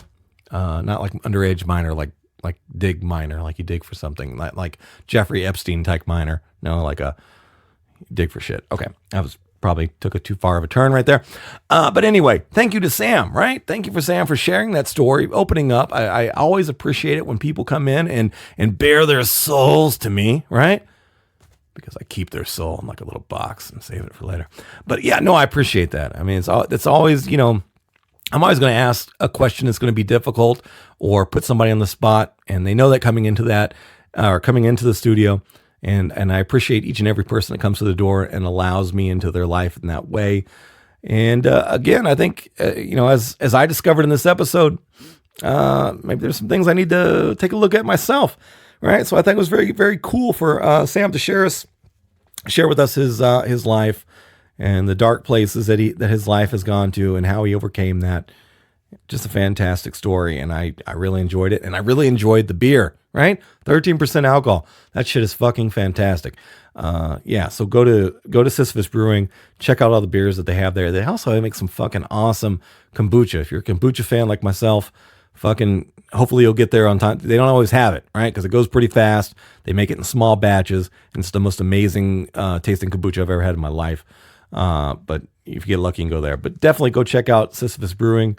Again, go to their website, sisyphusbrewing.com, SISYPHUS, right? Now, if you live here in the Twin Cities, you should be going there already, right? I'm going to be very disappointed if you listen to this podcast and you haven't been to Sisyphus Brewing yet. Please go, check it out, support the place, right? The local guy, right? Making great beer, and he's providing a fantastic comedy venue for you. Don't forget, every Thursday night, free open mic night. It's almost every night it's sold out. It's packed to the gills, right? Which is always the perfect comedy venue, right? When the room is packed, okay? And then on Friday, Saturday nights, they have awesome, very affordable shows. It's a perfect date night. And I like it because it's like on the edge of downtown, like you get you don't have to like drive into the city, but you're just like right there at the cusp of the city, right next to the stadium. You can get in, you can get out. You don't have to worry about fucking driving down 7th Street or anything like that. But yeah, so check that stuff out. And again, thank you, Sam, for coming on doing the show. And one more reminder, if you're a comedian interested in the open mic or a comedian interested in getting booked on one of the live shows, don't bother Sam because he's got beer to make. Okay. That's what Sam does. Okay. You contact Corey Adam, contact him via Facebook or I don't know, find him, wandering the streets somewhere. I don't know, whatever he fucking does, but Corey Adam on Facebook, you'll know him when you see him. Anything else? Thank you to the simplewebsite.us, sponsor of the podcast. Don't forget, if you're interested in sponsoring the podcast in any kind of way, if you just want to, I don't know, donate something to the podcast, I don't know what I could. Oh, I need guinea pigs for the studio snake. She eats about a guinea pig every 30 to 40 days, right? So if you want to send me a guinea pig or bring one by, contact me about that. But if you just want to be a sponsor of the show, throw me a little bit of moolah, a little bit of change, we'll definitely talk to you about that as well, too. Anything else? I think that's it. I think we're good. Thank you, guys. Thank you for being the ever-growing audience, the interactions and the conversations that I'm getting into with people who have liked the Filter Free Amerika Facebook page. We're having a great time. If you haven't liked the page yet, come join us over there. Come talk with me directly that way. I always try to post some funny shit on the Filter Free Amerika Facebook page, and support the show by interacting with us there. And even if you're like, maybe you want to be a guest, that's a good way to contact me too. Do you live here in the Twin Cities area? You're somewhere close by that we can meet up? I'll drive a little bit if the story's good enough. Contact me if you'd like to be a guest as well too. I'm always looking for new guests to talk to. Crazy, interesting stories of survival, accomplishments, weird, crazy shit. I don't know, man. Whatever you want to talk about, I'll consider the idea. I guess that's it. All right, guys, take care of yourselves, right? Make sure to spay and neuter your pets and children, right? Keep seeking the truth. And what's your mission today? Your mission today is to give 7 hugs. 7 hugs. I need you to find 7 people that you haven't hugged at all or like within the last year, okay? So it could be a stranger, all right? You can just now ask for permission, okay? Don't be a dick. Don't be one of those guys like, oh, I'm going to just fucking hug people and put it on YouTube and get 1,000 hits because they're fucking freaking out. No, say, hey, sir, you look like you need a hug, right? Or ma'am, I would love to hug you and squish next to your breast.